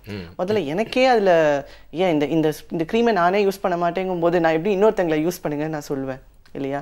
ஸோ நீங்கள் அந்த ப்ரைமரி டிஸ்கனெக்ட் இருந்ததுன்னா நீங்கள் எவ்வளோ நல்லா பேசினாலும் அது அங்கே ஒர்க் அவுட் ஆகாது. இது வந்து ஒன்று. ரெண்டாவது வந்து நீங்கள் அவர்கிட்ட வந்து பேசும்போது கான்ஃபிடென்ட்டாக பேசுங்க. உங்களுக்கு தெரியும் இல்லையா உங்களோட ப்ராடக்ட்டும் அதோட சம்மந்தமான விலை. அண்ட் அபவ் ஆல் நீங்கள் வந்து ஒரு பொருளையோ ஒரு சேவையோ விற்கலை, நீங்கள் வந்து நம்பிக்கையை விற்கிறீங்க. ஸோ அந்த வாங்குற கஸ்டமருக்கு உங்கள் மேலே நம்பிக்கை வரணும்.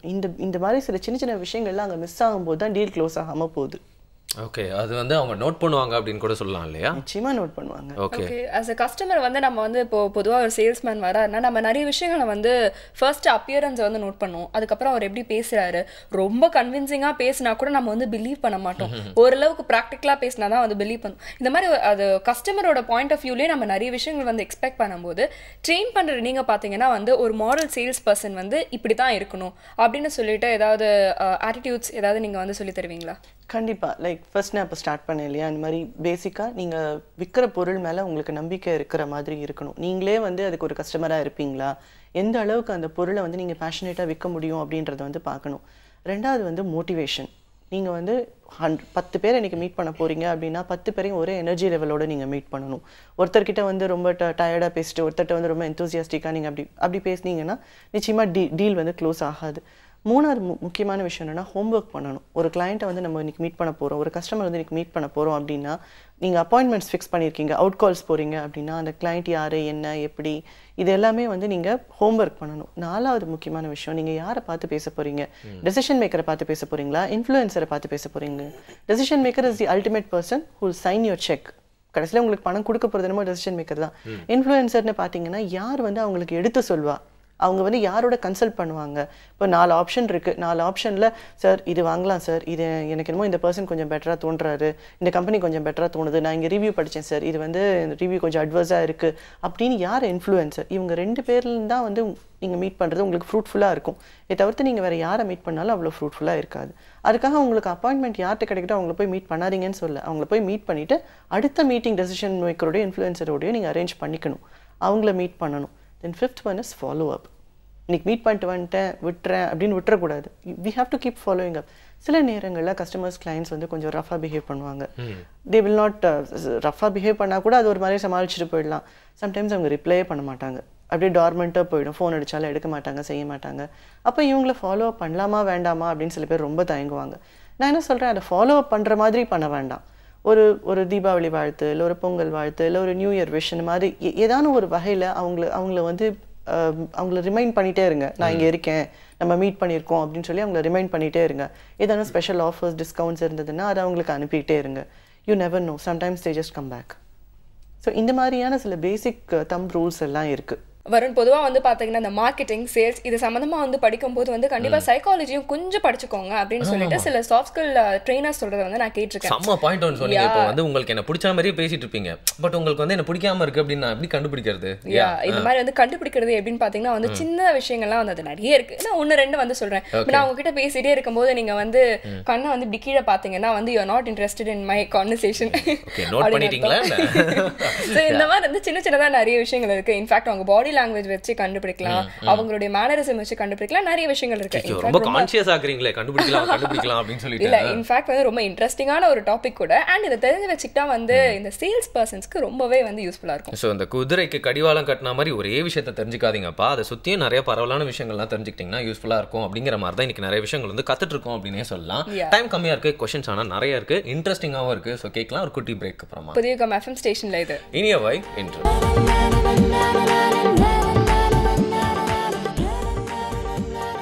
Welcome back. புதியுகம் FM ஸ்டேஷனில் இனியவன் நிகழ்ச்சியை கேட்டு என்ஜாய் பண்ணிருக்கீங்க. சேல்ஸ் பர்சன் டே இல்லை, சேல்ஸ் பர்சன் அப்படின்னோட நானும் ஐயோ நான் தான் சேல்ஸ் பர்சன் அப்படின்னு சொல்லிட்டு நிறைய பேருக்கு இன்றைக்கி தான் வந்து ஞாபகமே வரும் அப்படின்னு நினைக்கிறேன் இல்லையா? எல்லாருக்குமே ரொம்ப பிடிச்ச ஒரு டேவாக இருக்கும்னு நினைக்கிறேன். ஏன்னா ஒரு செட்டப்லையும் பார்த்தீங்கன்னா சேல்ஸ் பீப்புள் இருக்காங்க. ஏதாவது ஒரு டேரெக்டாகவும் சரி இன்டெரக்டாகவும் சரி, இல்லை வந்து சேல்ஸ் பீப்புள்லாம் என்னன்னு தெரியாமலே வந்து நிறைய பேர் இருக்காங்க அப்படின்னு சொல்லலாம். சேல்ஸ் எப்படி பண்ணுறது அப்படிங்கிற மாதிரி ஸ்ட்ராட்டஜியே வந்து நிறைய பேருக்கு தப்பாக புரிய வச்சிருக்காங்க நம்மளோட ஹிஸ்ட்ரியில் அப்படின்னே சொல்லலாம் இல்லையா? கரெக்ட். ஸோ இந்த மாதிரியான குழப்பங்களுக்கெல்லாம் ஒரு தீர்வை தான் இன்னைக்கு மேம் வந்து நிறைய விஷயங்களை நம்ம கூட ஷேர் பண்ணிட்டு இருக்காங்க. நிறைய கேள்விகள் இருக்கு, திறந்து பேசலாம். அதே மாதிரி வந்து இப்போ சேல்ஸ் பர்சனுக்கு வந்து என்னென்ன விஷயங்கள்லாம் தேவைன்னு அவங்க சொல்லும்போது பார்த்தீங்கன்னா வந்து இந்த சைக்காலஜி அப்படிங்கிற ஒரு ஃபேக்ட் வந்து கண்டிப்பா அவங்க அண்டர்ஸ்டாண்டபிளா இருக்கணும் அப்படிங்கிறது ஒரு முக்கியமான விஷயம் தான் இல்லையா?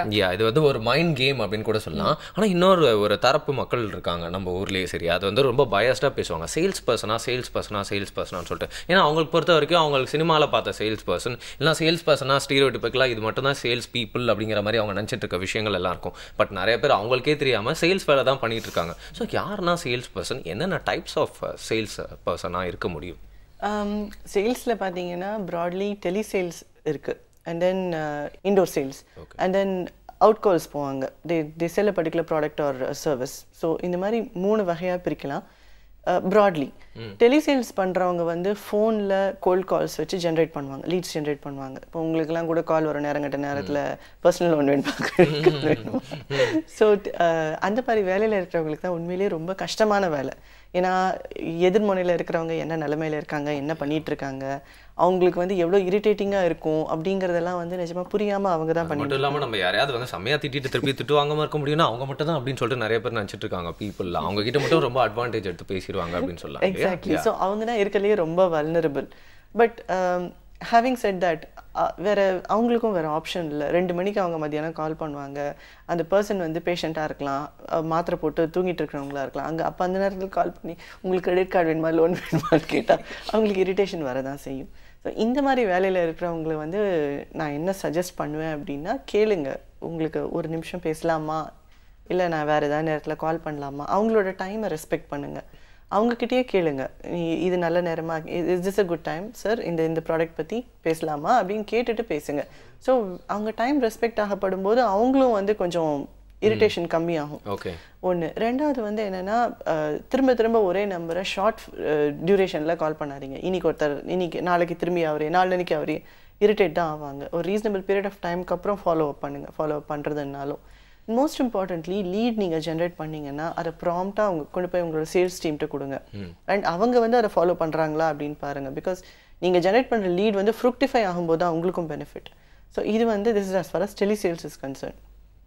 இன்டோர் சேல்ஸ் வந்து அஃப்கோர்ஸ் நீடு இருக்குது, அதனால தான் அவங்க வராங்க. அப்போது உங்களுடைய சாமர்த்தியம் எல்லாமே அவங்களோட நீட் என்னன்னு புரிஞ்சுக்கிறதுல தான் இருக்குது. நீங்கள் கேட்குற சரியான கேள்விகளுக்கு அவங்க கரெக்டாக பதில் சொன்னாங்க அப்படின்னா அவங்களோட நீடு உங்களுக்கு புரிஞ்சிடுதுன்னா அப்புறம் it's just a matter of fitment. Negotiate அவங்க பண்ணுவாங்க. உங்களால் ரீசனபிளாக என்ன டிஸ்கவுண்ட் உங்களுக்கு ஹெல்ப் பண்ண முடியுமோ பண்ணுங்கள். அதுக்கு மேலே முடியலன்னா இல்லை sir, this is the best I can do.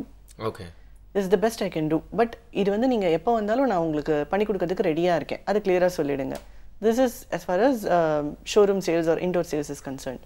Outbound சேல்ஸில் தான் உங்களுக்கு நிறைய ஹோம்ஒர்க் பண்ணணும். கஸ்டமர் யார், என்ன, எப்படிப்பட்டவங்க, டெசிஷன் மேக்கர் யார், இன்ஃப்ளூயன்சர் யார், நீங்கள் கம்பெனிஸை போய் மீட் பண்ணுறீங்கன்னா அந்த கம்பெனியினுடைய ஃபுல் இது என்னன்னு புரிஞ்சுக்கணும். நீங்கள் அவங்க வந்து பே பண்ணுவாங்களா, அதை அந்த ஆப்வியஸ்லி நான் வந்து விற்கிறது 2 ரீசனுக்காக தான். ஒன்று எனக்கு ரிலேஷன்ஷிப் வேணும், இன்னொன்று அவங்க பே பண்ணணும். ஸோ இது ரெண்டுமே எனக்கு சூட் ஆனால் தான் வந்து நான் அந்த கம்பெனியை தேடி போகணும். முதல்ல அவங்க பணமே கொடுக்க மாட்டாங்க, பேமெண்ட் ப்ராப்ளம் பண்ணுவாங்கன்னா அவங்கள டார்கெட் பண்ண வேண்டிய அவசியமே கிடையாது. ஸோ இந்த மாதிரியான நிறைய ஹோம்ஒர்க் பண்ணிவிட்டு அப்புறமா தான் அவங்கள மீட் பண்ணணும். ஆனால் பார்த்தீங்கன்னா மாறவே மாறாது அப்படின்னு நினச்சிட்டு இருந்த நிறைய விஷயங்கள் வந்து இப்போ வந்து டெக்னாலஜி மாறிட்டே இருக்குது அப்படின்னு சொல்லலாம். இன்ஃபேக்ட் வர்ச்சுவல் ரொமான்டிக் ரிலேஷன்ஷிப்லாம் வந்துட்டு இருக்கு இந்த காலகட்டத்தில். வர்ச்சுவல் சேல்ஸ் பீப்புளும் வரதுக்கான வாய்ப்புகள் நிறையா வந்துட்டே இருக்குது அப்படின்னு சொல்லலாம். ஏன்னா ஆன்லைன் சேல்ஸ் அப்படிங்கிறது ஒரு வருஷமும் அதிகமாகிட்டே போகுது. ஈவன் கம்பேர்ட் டு இந்தியா, நம்ம தமிழ்நாட்டில் கூட நிறைய பேர் வந்து அதை வாங்க ஆரம்பிச்சிட்டாங்க அப்படின்னு சொல்லலாம். ஆன்லைன்லேயே அவங்களோட ஃபுல் அண்ட் ஃபுல் அவங்களோட எது வாங்குறதா இருந்தோம் விற்கிறதா இருந்தாலும் சரி. ஸோ ஆன்லைனில் வந்து நிறையா இதில் ஆப்ஷன்ஸ்லாம் அண்ட் ஃபியூச்சர் இருக்கும் போல இருக்கே சேல்ஸ் பீப்புளுக்கு. எல்லாம் வேலையை மாறிடுமா அப்படி? கண்டிப்பாக. ஏன்னா இப்போ சேல்ஸ் பீப்புளுக்கு வந்து இந்த மாதிரியான ஒரு அஜெண்டாவில் அவங்களுக்கு அந்த ஃபியூச்சர் வந்து எப்படி இருக்கும்? ஏன்னா இப்போ நிறைய பேர் வந்து ஆன்லைன் பிஸ்னஸ் தான் வந்து ரிலை பண்ணியிருக்காங்க இல்லையா. மக்கள் கூட பார்த்தீங்கன்னா வந்து நான் கடைக்கு போய் வாங்குறதுக்கு வீட்டில் இருந்தபடியே வந்து ஆன்லைனில் வந்து நான் புக் பண்ணி வாங்கிடுவேன் அப்படிங்கிற மென்டாலிட்டி வரும்போது சேல்ஸ் பீப்புளுக்கு வந்து அவங்களுடைய ஃபியூச்சர் வந்து பாதிக்கப்படாதா?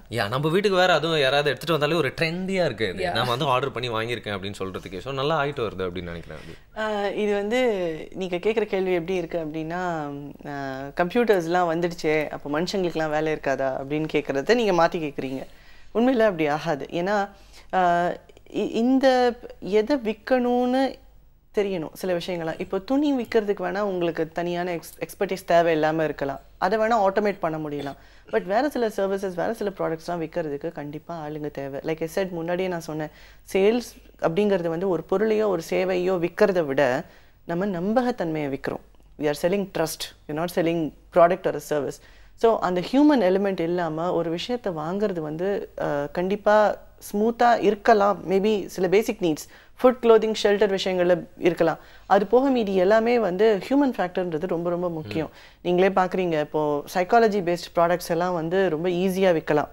லைக் நீங்கள் வந்து ஒரு காஸ்மெட்டிக்ஸ் வாங்கணும் அப்படின்னா என்ன நீங்கள் பார்க்குறீங்க, அங்கே நீங்கள் ஒரு கடைக்கு போகிறீங்க, அந்த கடையில் வந்து ஒரு பொண்ணு பார்த்துட்டு, மேடம் உங்களுக்கு இங்கே பிம்பிள்ஸ் இருக்கே, நீங்கள் வந்து இது போட்டிங்கன்னா அந்த பிம்பிள்ஸ்லாம் போய்டும். அப்போ நான் கான்ஷியஸ், எனக்கு பிம்பிள்ஸ் இருக்கா கொடுங்க, அது நான் வாங்கி போடுறேனோ இல்லையோ அது வேறு விஷயம். பட் அந்த human element will definitely push sales. So எந்த இடத்துல வந்து நம்ம சேல்ஸ் பீப்புளை வைக்கணுன்றதும் ஒன்று இருக்குது. சில இடங்களில் அது ஒர்க் ஆகும், சில இடங்களில் அது ஒர்க் ஆகாது. ஏன்னா எந்த ஒரு பொருளையுமே விற்கிறதுக்கு முக்கியமான விஷயம் என்னென்னா யூஎஸ்பி, யூனிக் செல்லிங் ப்ரொபோசிஷன். இந்த பொருள் ஏன் மீதி எல்லா பொருளையும் விட பெட்டர் அப்படின்னு அதை வந்து ஒரே ஸ்டாண்டர்ட் ஃபார்மேட்டில் சொல்லக்கூடாது. உன்னோட தேவைக்கு என்னுடைய யூஎஸ்பி எப்படி சூட் ஆகுதுன்றதை எக்ஸ்பிளைன் பண்ணுறதுக்கு கண்டிப்பாக ஒரு ஹியூமன் டச் தேவை. எக்ஸாக்ட்லி. ஸோ வந்து நீங்கள் சொல்கிறத நான் வந்து 100% ஒத்துக்கிறேன் அப்படின்னு சொல்லலாம். ஏன்னா ஒரு ஸ்பேஸ் ஓடிசி அப்படின்னு ஒரு படம் இருக்குது. அதில் பார்த்தீங்கன்னா நிறைய ஆஸ்ட்ரோநாட்ஸ்லாம் வந்து மாஸ்க்கு போவாங்க. அங்கே அந்த ரோபோட் என்ன பண்ணுறது, இவங்கெல்லாம் ரொம்ப லவ் பண்ண ஆரம்பிச்சு அது வந்து ரொம்ப இவங்களை வெளிலே விடாமல் தனக்குள்ளேயே வந்து உள்ளே வச்சுக்கோ, அவங்களுக்கு சாப்பாடு இதை நினைக்கிறது தான் கொடுக்கும். அந்த மாதிரி அவங்கள வந்து ஒரு ஜெயில் பிரிசன் கைதிகள் மாதிரி ஆக்கிரும் அப்படியே. ஸோ போகிற போக்கில் வந்து ஆன்லைனில் சேல்ஸ்லாம் விட்டால் உங்களுக்கு ரெட்டு தான் சூட் ஆகும், பிளாக் பாயிண்ட் தான் போடணும், நீங்கள் அதிக வாட்டி நெகோஷியேட் பண்ணிட்டீங்க அப்படிலாம் சொல்லிடுச்சுன்னா என்ன ஆயிரும். ஸோ சேல்ஸில் வந்து எப்பவுமே ஹியூமன்ஸோட பங்கு இருக்கும் அப்படிங்கிறது தெரியுது இல்லையா? அதாவது வந்து நம்ம கரெக்டாக வந்து சொல்லணும். மேம் சொன்னாங்க வந்து சில ப்ராடக்ட்ஸ்லாம் கண்டிப்பாக ஹியூமன் சேல் தான் வந்து சாத்தியம் அப்படின்னே வந்து சொன்னாங்க இல்லையா? ஸோ அதுக்கு வந்து பயப்பட வேணாம் அப்படின்னு நம்ம சொல்லும்போது இப்போ நம்ம நிகழ்ச்சியை பார்த்துட்டு இருக்க நிறைய பேர் வந்து ஓகே நாமளும் இந்த சேல்ஸ் ஃபீல்டுக்குள்ளே வரலாம் அப்படின்ற ஒரு எண்ணம் வந்து நானே கூட வேலையை விட்டு நாளைக்கு சேல்ஸ் ஃபீல்டில் இறங்கலாம் வரும். யா. ஸோ வந்து நிறைய பேர் வந்து இப்போ யோசிச்சுட்டு இருப்பாங்க. நிறைய பேர் வந்து இதுக்கு பார்த்தீங்கன்னா படிச்சுட்டு இருக்காங்க, தங்களோட கேரியர் ஆம்பிஷனாக அதை வந்து மாற்றிட்டு இருக்காங்க அப்படின்னு சொல்லலாம். ஸோ உங்களுக்கு வந்து ஃபீல்டு எக்ஸ்பீரியன்ஸ் இருக்கு, நிறைய விஷயங்கள் நீங்கள் வந்து ட்ரெண்டியாக இன்னைக்கு வரைக்கும் நடந்துகிட்டே இருக்கிற நிறைய பேருக்கு ட்ரைனிங்கும் கொடுத்து பார்த்துட்டு இருக்கீங்க. நீங்கள் அவங்களுக்குலாம் என்ன சொல்ல விரும்புறீங்க? அதாவது டூஸ் அண்ட் டோன்ட்ஸ் அப்படின்னா வந்து என்னென்ன லிஸ்ட் பண்ணுவீங்கன்னு சொல்ல முடியுமா? முதல்ல வந்து ப்ரெசென்டபிலிட்டி ரொம்ப இம்பார்ட்டண்ட். நீங்கள் வந்து ஒரு கஸ்டமரை ஒரு கிளைண்ட்டை பார்க்க போகிறீங்களா, ப்ராப்பராக ட்ரெஸ் பண்ணிட்டு போங்க. சும்மா அப்படியே ட்ரெஸ் இப்படி அட்ஜஸ்ட் பண்ணிகிட்டே இருந்துட்டு நீங்கள் பேசிக்காக கம்ஃபர்டபுளாக இல்லைன்னா உங்களுக்கு அந்த கான்ஃபிடன்ஸ் வராது. நீங்கள் கிளைண்ட் முக்கியமாக எதை கேட்டுமோ நீங்கள் கை மடிச்சு விட்டுட்டு இருந்தீங்கன்னா அவருக்கு ஒரு மாதிரி இருக்கும்.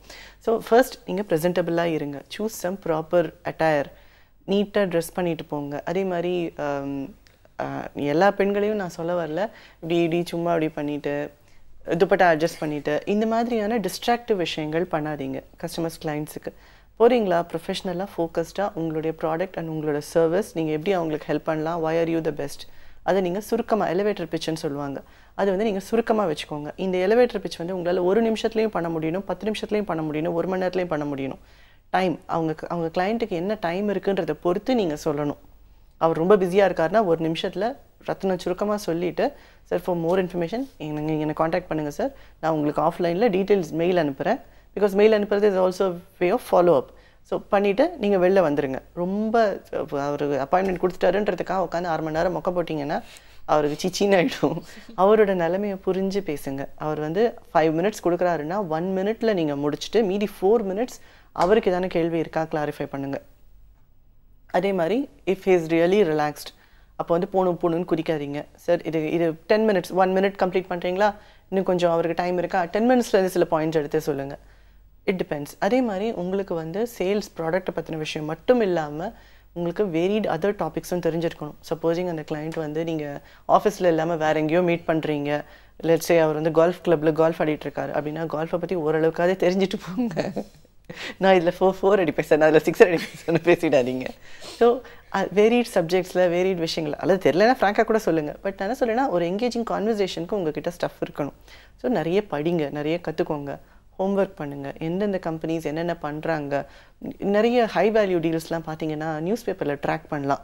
இவங்க வந்து இந்த கம்பெனிக்கிட்டேருந்து இந்த பொருள் வாங்கிட்டு இருக்காங்க அப்படின்னு. அப்போ நீங்கள் என்ன பண்ணலாம், இவங்ககிட்ட அப்போ நம்மளும் பிச் பண்ணலாமே, பணம் இருக்க தானே வாங்குறாங்க. ஸோ இந்த மாதிரி ஆஃப்லைன் ஹோம்ஒர்க் நிறைய பண்ணுங்கள். நீங்கள் வந்து ப்ரொஃபஷ்னலாக இருக்க தான் வந்து அவங்களுக்கு உங்கள் மேலே நம்பிக்கை ஜாஸ்தியாகும். ஸோ வித்துட்டு வெளில வர்றது மட்டுமே உங்களோட அப்ஜெக்டிவ் கிடையாது, அது ஃபுல்லாக அதை எக்ஸிக்யூட் பண்ணணும். அவங்களுக்கு ஆர்டர் ப்ளேஸ் பண்ணுறாங்களா, அந்த ஆர்டர் ஃபுல்லாக அவங்களுக்கு சேர்ந்ததுக்கப்புறம் ஆர் தே ஹாப்பி. ஸோ ஒரு கர்டசி கால் பண்ணிக்கோங்க அப்பப்போ, sir I you happy with product or service. ஏன்னா இதெல்லாம் பண்ண தான் அவங்க வந்து ரிப்பீட் பிஸ்னஸ்க்கு நம்மளை கன்சிடர் பண்ணுவாங்க. Okay, this is not just a sale, this a relationship. So repeat பிஸ்னஸ்க்கு அவங்க தேடி வருவாங்க. அப்போ தான் உங்களுக்கும் வந்து அக்கௌண்ட் சைஸ் பெருசாகும். So these are the basic things that we teach. Okay, இன்றைக்கி பார்த்தீங்கன்னா வந்து சேல்ஸ் பர்சன் டே அப்படின்னு நாங்கள் ஆரம்பித்தப்போ வந்து என்னதை பற்றிப்பா பேசுவாங்க, எந்த மாதிரி விஷயங்கள்லாம் எடுப்பாங்க, த ஹிஸ்ட்ரி ஆஃப் சேல்ஸஸ் அப்படிங்கிற மாதிரி பேசாமல் இன்றைக்கி என்ன நடக்குது ப்ராக்டிக்கலாக வந்து எப்படி எல்லாருமே ஃபேஸ் பண்ணிகிட்டு இருக்காங்க, நிறைய பேர் எப்படி ஸ்ட்ரைவ் பண்ணிகிட்டு இருக்காங்க அப்படிங்கிற மாதிரி நிறைய விஷயங்களை புரிஞ்சுட்டு எங்களுக்கும் புரிகிற மாதிரி ரொம்ப சிம்பிளாக எடுத்து சொன்னீங்க அப்படின்னு சொல்லலாம். 2 விஷயத்துக்கு வந்து வித்தியாசம் இருக்குது அப்படின்னு சொல்லலாம் இல்லையா?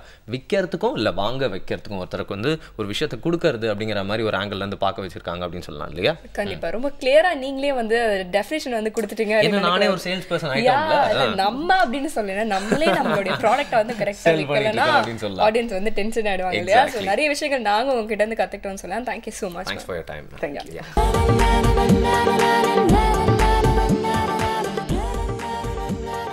Welcome back Puthiya Yugam FM ஸ்டேஷனில் இனியவன் நிகழ்ச்சி கேட்டு என்ஜாய் பண்ணிருக்கீங்க. வருண் அண்ட் சௌமியா கூட இந்த காலை வேலையில் வந்து நிறைய போர் அடிக்காத விஷயங்கள்லாம் கேட்டு தெரிஞ்சுட்டு இருக்கோம். அப்படின்னா நமக்கு இன்னைக்கு சூஸ் பண்ண டாபிக் தான் காரணம், நம்மளோட கெஸ்ட்டும் காரணம் அப்படின்னே சொல்லலாம் இல்லையா? இன்ஃபேக்ட் வந்து பாத்தீங்கன்னா சேல்ஸ் பர்சன் டே அப்படின்னோடனே இந்த துறையை சார்ந்தவங்களோ சேல்ஸோட மார்க்கெட்டிங்ல இருக்கிறவங்களோ தான் வந்து பேசுவாங்க அப்படின்னு நினைச்சோம். பட் வந்து she was a soft skill trainer. அதனால வந்து பாத்தீங்கன்னா நிறைய விஷயங்களை வந்து அவங்க பார்த்து தெரிஞ்சுக்கிட்டது மூலமா வந்து நம்மளுக்கு சொன்னாங்க. அவங்க என்ன சொல்றாங்கன்னா, நிறைய பிசினஸ் ஸ்கூல்ஸ் வந்து கூட என்கிட்ட வராங்க, ஏன்னா அங்க ஃபுல்லா கத்துக் கொடுக்கல போல இருக்கு அப்படிங்கிற மாதிரி நிறைய விஷயங்கள் வந்து ரியல் லைஃப்லயும் கத்துக்கணும் அப்படிங்கிற மாதிரி புரிஞ்சு வச்சிருக்காங்க. சோ அவங்களோட லேர்னிங் வந்து நமக்கு ரொம்ப யூஸ்ஃபுல்லா இருந்துச்சுன்னு சொல்றாங்க. இன்ஃபேக்ட் வந்து பாத்தீங்கன்னா சேல்ஸ் பர்சன் பெர்ஸ்பெக்டிவ்ல மட்டும் இல்லாம ஒரு கன்சியூமர் ஒரு கஸ்டமரோட பெர்ஸ்பெக்டிவ்ல இருந்து அவங்க நிறைய விஷயங்கள் வந்து சொன்னாங்க. அது வந்து கண்டிப்பா வந்து இந்த துறையில வந்து இருக்கிறவங்களுக்கும் இனிமே வரணும்னு நினைக்கிறவங்களுக்கும் வந்து ரொம்ப ஹெல்ப்ஃபுல்லா இருக்கும் இல்லையா? எக்ஸாக்ட்லி. யார் பாது கஸ்டமருங்கிறீங்க, சேல்ஸுங்கிறீங்க, கிளையண்ட்டுங்கிறீங்க, இங்க ஒருத்தர் பேசுறதுக்காக வெயிட் பண்ணிட்டு இருக்காம்ல அப்படிங்கிறாரு ஆர்வம் சார். அவர் வந்து இன்னைக்கு நம்ம இன்ட்ரெஸ்டிங்கான ஒரு தமிழ்ல ஒரு விஷயம் நம்மளுக்கு கத்துக் கொடுக்க போறாரு. பார்க்கலாம், கத்துக்கலாம். நம்ம எல்லாருக்குமே வாழ்க்கையில் ஆசைகள் நிறையா இருக்குது. பெரிய பட்டியலே வச்சுருக்கோம். அந்த பட்டியலில் எழுதிக்கிட்டே போவோம், என்னென்ன ஆசைகளெல்லாம் நிறைவேற வேண்டிய ஆசைகள் அப்படின்னு. இது இயல்பு தான்னு வச்சுங்களேன். யாரையாவது ஒரு பிரபலஸ்தரை யாராவது பேட்டி எடுக்கிறாங்கன்னு வச்சுங்க, அவங்ககிட்ட கேட்கப்படுகிற முக்கியமான கேள்விகளில் ஒன்று, உங்களுடைய நிறைவேறிய ஆசை என்ன, நிறைவேறாத ஆசை என்ன அப்படிங்கிறது தான். ஆசைகளை நிறைவேற்றிக் கொள்வதற்காகத்தான் ஒட்டுமொத்த வாழ்வுமே இருக்கிறது அப்படிங்கிற அளவுக்கு இந்த ஆசைகளின் மேலே, அதை நிறைவேற்றிக்கிறதன் மேலே நம்முடைய கவனம் குவிஞ்சிருக்கு. மனசு இப்படி பொய்யா ஆசைகளை உருவாக்கி வளர்த்துக்கிட்டே போகுது. நீங்கள் அதுக்குள்ளே எதை கொண்டு போய் கொட்டினாலும் அது நிரம்பவே நிரம்பாது. அது நீங்கள் கொட்ட அது வாங்கி அதுக்குள்ளே இருக்கிற ஆசை சக்கரம் அதை பூராவையும் அரைச்சு செமிச்சுக்கிட்டே இருக்கும். அது கேட்குதேங்கிறதுக்காக நம்ம கொட்டிக்கிட்டே இருப்போம், நம்ம கொட்டுறமேங்கிறதுக்காக அது கேட்டுக்கிட்டே இருக்கும். இப்படி இருக்கிற நிலைமை என்னைக்கு நிறையும், என்னைக்கு நம்ம திருப்தி அடைவோம் அப்படிங்கிறது ஒரு பெரிய கேள்வி. முல்லா நசுருத்தீன் கிட்ட ஒரு இளைஞன் ஒருத்தன் வந்தான். ஐயா, அந்த மனசை சமாதானப்படுத்துறது எப்படி, மனசை நிறைவடைய வைக்கிறது எப்படி அப்படிங்கிறத நீங்கள் எனக்கு சொல்லித்தரணும் அப்படின்னு சொல்லி கேட்டான். முல்லா நசுருத்தீன் சொன்னார், நான் சொல்லித்தர்றேன், ஒன்றும் பிரச்சனை இல்லை, ஆனால் எனக்கு ஒரு முக்கியமான வேலை இருக்குது, இந்த வேலையை முடித்ததுக்கப்புறம் நம்ம அந்த சங்கதியை பற்றி பேசுவோம் அப்படின்னாரு. சரி, அந்த வேலை என்னன்னு சொல்லுங்கள், நானும் உங்களுக்கு உதவி செய்கிறேன், சீக்கிரமாக வேலையை முடிச்சிடுவோம், அப்புறம் நம்ம இந்த விஷயத்தை சீக்கிரமாக பேச ஆரம்பிச்சிடலாம் அப்படின்னா.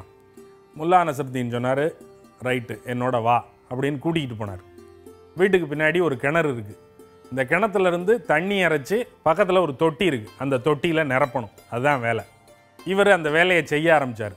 பையன் அதுக்கு உதவி செய்கிறதுக்கு தயாராக வந்து நின்னான்.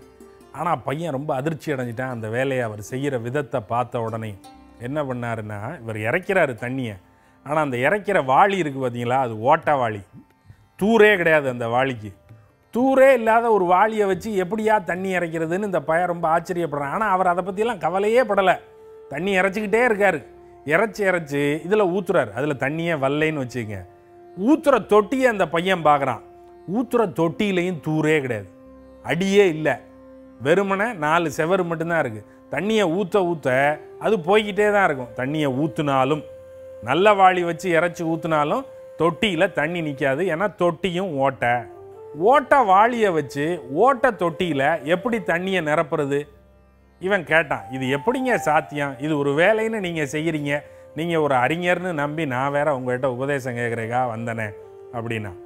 அவர் சொன்னாருங்க, பாரு, அதையெல்லாம் என்கிட்ட கேட்கக்கூடாது, அதெல்லாம் என் வேலை கிடையாது, தண்ணியை இறைச்சி ஊற்றணுங்கிறது தான் என் வேலை, அதைத்தான் நான் செஞ்சுக்கிட்டு இருக்கேன். தண்ணி நிரம்புதா இல்லையா, தொட்டி ஓட்டையாக இருக்கா, வாளி ஓட்டையாக இருக்காங்கிறத பற்றி கவலைப்பட வேண்டியது என் வேலை கிடையாது, ஆகையினால் அதை பற்றி நான் யோசிக்க வேண்டிய அவசியம் கிடையாது அப்படின்னு அவன் வாயை அடைச்சிட்டார். மனசும் இப்படி தான், ஒரு தூர் இல்லாத வாளி மாதிரி ஒரு பொய்யான ஒரு குழி ஒன்று அதை உருவாக்கி வச்சுருக்கு. இந்த பொய்யான குழிக்குள்ளே நிரப்புறதுக்காக நம்ம எத்தனையோ விஷயங்களை தேடி கொண்டு வந்து அதுக்குள்ளே போட்டுக்கிட்டே இருக்கோம். அது நிரம்பாது. ஏன்னா மனத்துக்கு தூர் கிடையாது, அடிவாரம் கிடையாது. என்ன போட்டாலும் அது போயிடும், நிரம்பவே நிரம்பாது. பொய்யான குழிக்குள்ளே நீங்கள் எதை போடுவீங்க? ஒரு உண்மையான குழிக்குள்ளே நீங்கள் எதையாவது போட்டிங்கன்னா அந்த குழி நிரம்பும். பொய்யான குழிக்குள்ளே எதை கொண்டு வந்து போட்டாலும் அந்த குழி எப்படி நிரம்பும்? நிரம்பவே நிரம்பாது. ஆகையினால் இந்த குழி பொய்யான குழி, இதுக்கு தூரே கிடையாது அப்படிங்கிறது என்னைக்கு நமக்கு தெரியுதோ அன்னைக்கு நம்முடைய தேடுதல் முறையான தேடுதலாக ஆயிரும். சரியானதை தேடுறோமா இல்லை பிழையானதை தேடுறோமா அப்படிங்கிற கேள்வி, அதுக்கு உண்டான விடை நமக்கு எப்போ தெரியும் அப்படின்னா, எதுக்காக அந்த பொருளை தேடுறோம் அப்படிங்கிறது தெரிஞ்சால் தான் இதுக்கு உண்டான விடை நமக்கு தெரியும். எதுக்காக தேடுறோம்னே தெரியாமல் தேடிக்கிட்டே இருந்தோம்னா தேடிக்கிட்டே இருக்க வேண்டியதுதான். அதனால் பொய்யான குழியை தூர்ப்பதற்காக தேட வேண்டாம், மெய்யான குழியை தூர்ப்பதற்காக மட்டுமே தேடுங்கள் அப்படிங்கிற செய்தியைத்தான் திருமூலரின் தேமதுரத்தமிழ் சொல்லுகிறது. பொய்க்குழி தூர்ப்பான் புலரி புலருதென்று அக்குழி தூர்க்கும் அரும்பண்டம் தேடுவீர், எக்குழி தூர்த்தும் இறைவனை ஏத்துமின் அக்குழி தூரும் அழுக்கற்ற போதே. ஸோ நீங்கள் ஒரு வெப்சைட் எடுத்துகிட்டு வந்தீங்களா? ஓகே, நான் இப்போ ஜிப் ஓப்பன் பண்ணிடுறேன். இன்னைக்கு பார்த்தீங்கன்னா வந்து businessballs.com அப்படிங்கிறது தான் ரொம்ப டிஃப்ரெண்ட்டாக இருக்குது பேர். BUSINESSBALLS.com businessballs.com. இதில் போய் பார்த்தீங்கன்னா வந்து செல்லிங் மெத்தட்ஸ் எடுத்தோடனே சும்மா சேல்ஸ் பற்றி தான். செல்லிங் டெக்னிக்ஸ், செல்லிங் மெத்தட்ஸ், இது ரெண்டுக்குமே பார்த்தீங்கன்னா நிறைய வித்தியாசம் இருக்குது. ஸோ ஸ்டார்டிங் லைன்லேயே உங்களுக்கு புரிஞ்சிருக்கும். ரொம்ப கான்சன்ட்ரேட்டடாக மைன்யூட்டாக சேல்ஸ் பற்றி நிறைய விஷயங்கள் வந்து இல்லை ரிசர்ச் பண்ணி சொல்லியிருக்காங்க அப்படின்னு சொல்லலாம். செல்லிங் மாடல்ஸ், ஒரு விஷயத்தை நீங்கள் என்ன தான் வந்து சூப்பராக க்ரியேட் பண்ணாலும் அது வெளில பார்க்கறதுக்கு எப்படி இருக்குது, நீங்கள் எப்படி அதை போர்ட்ரே பண்ணுறீங்க அப்படிங்கிறது இருக்கு இல்லையா. செல்லிங் ப்ராசஸ், அப்புறம் செல்லிங் ட்ரைனிங். நீங்கள் வந்து சேல்ஸ் பர்சனுக்கு வந்து ட்ரைனிங் அப்படிங்கிற ரொம்ப ஸ்டீரியோடிபிக்கலாக ஒரே கைண்டில் கொடுத்துட்ருக்காங்க. நிறைய சிச்சுவேஷன்ஸில் அவங்களை இறக்கி விடணும். ஃபீல்டு ஒர்க் அப்படிங்கிற மாதிரி ஒரு ப்ராக்டிக்கல் ரியாலிட்டி இருக்கணும் இல்லையா. ஸோ செல்லிங் ட்ரைனிங் எல்லாமே இதில் இருக்குது. இதில் பார்த்தீங்கன்னா வந்து சேல்ஸ் அப்படின்னா A to Z நீங்கள் எல்லா ஆஸ்பெக்ட்ஸுமே புரிஞ்சிக்கக்கூடிய நம்ம கண்ட்ரிக்கு சூட் ஆகிற மாதிரி ஒரு நல்ல ஒரு சேல்ஸ் வெப்சைட் அப்படின்னே சொல்லலாம். Lot of things to learn இதில் வந்து இருக்குது. businessballs.com கொஞ்சம் டிஃப்ரெண்ட்டாக இருக்குது பேர். BUSINESSBALLS.com businessballs.com. யா, கிரேட் வருண். ஒரு நல்ல வெப்சைட் தான். இன்ஃபேக்ட் வந்து நம்மளுடைய கெஸ்ட் கூட வந்து சொல்லிட்டு இருந்தாங்க, நம்ம வந்து நம்மளுடைய சிலபஸில் வந்து இப்போ வந்து படிக்கிறோம் சேல்ஸ் பற்றி, மார்க்கெட்டிங் பற்றி. ஆனால் அந்த ஒரு சிலபஸ் பார்த்தீங்கன்னா ஒரு 10 வருஷத்துக்கு முன்னாடியோ இல்லை ஒரு 6 வருஷத்துக்கு முன்னாடியோ எழுதப்பட்ட ஒரு சிலபஸ். ஸோ கரண்ட் ட்ரெண்டை வந்து நம்ம தெரிஞ்சுக்கணும் அப்படின்னா வந்து இந்த மாதிரியான வெப்சைட் மூலிமா இந்த மாதிரியான டெக்னிக்ஸை வந்து நம்ம வந்து ப்ராக்டிக்கலாக இம்ப்ளிமெண்ட் பண்ணும்போது தான் நிறைய விஷயத்த வந்து நம்ம வந்து அப்சர்வ் பண்ண முடியும் இல்லையா. கரெக்ட். இந்த அப்சர்வ் அப்புறம் கரண்ட் ட்ரெண்ட் அப்படிலாம் சொன்னோன்னா எனக்கு அந்த கரண்ட் பல்ஸை பிடிச்சி பார்க்கணும் அப்படின்னு ரொம்ப ஆசையாக இருக்குது. இன்னைக்கு வந்து சேல்ஸ் பற்றி பேசணும். ஸ்டார்டிங்கில் நிறைய பேருக்கு வந்து கண்டிப்பாக வந்து இன்ட்ரெஸ்ட் இல்லாமல் இருந்திருக்கலாம், இல்லை போர் அடிக்கும்னு நினச்சிருக்கலாம். பட் ஆப்வியஸ்லி சேல்ஸ் டே எப்படி இருந்துச்சுன்னு சொல்லிட்டு அவங்களுக்கு தெரியும். உங்களுக்கு தெரியுறது உங்களுக்கே தெரிஞ்சால் போதுமா, எங்களுக்கு கொஞ்சம் தெரியணும் இல்லையா. ஸோ ஃபீட்பேக்ஸ் கொடுங்க, எங்களோட செல்லிங் எப்படி இருந்துச்சு இன்னைக்கு அப்படின்னு சொல்லிட்டு. செல்லிங் இல்லை, உங்களுக்கு நாங்கள் நிறைய விஷயங்கள் வந்து ரிசர்ச் பண்ணி ஒரு நாள் சுவாரஸ்யமாக கொடுத்துட்ருக்கோம். அதனால் இன்னைக்கு பேச வேண்டியதெல்லாம் முடிஞ்சு போச்சு அப்படின்னு இப்போ உங்களுக்கு தெரிஞ்சிருக்கும் அப்படின்னு நினைக்கிறேன் இல்லையா. அதனால நம்ம வந்து அவங்களுக்கு என்ன வழிமுறைகள் இருக்குது அப்படிங்கிறதையும் நம்ம வந்து தெளிவுபடுத்தணும் இல்லையா. ஸோ உங்களுடைய கருத்துக்களை feedback@pudiyugam.tv அப்படிங்கிற இமெயில் ஐடிக்கு மெயில் பண்ணலாம். இல்லைனா அந்த ஸ்க்ரீனில் தெரியுற அட்ரஸ்க்கும் நீங்கள் வந்து ஒரு லெட்டர் போடலாம், இல்லை இந்த டால் ஃப்ரீ நம்பருக்கு கால் பண்ணி உங்களோட ஃபீட்பேக்ஸ்லாம் பதிவு பண்ணலாம். இட் மீன்ஸ் a lot அப்படிங்கிறதுனால இதை சொல்லிட்டு நாங்கள் அப்படியே கிளம்புறோம். நாளைக்கு நிறைய புது சூப்பரான இன்ட்ரெஸ்டிங்கான விஷயங்களோட வருவோம். Varun and Soumya on Puthiyugam FM ஸ்டேஷனில். இனியவை இன்று.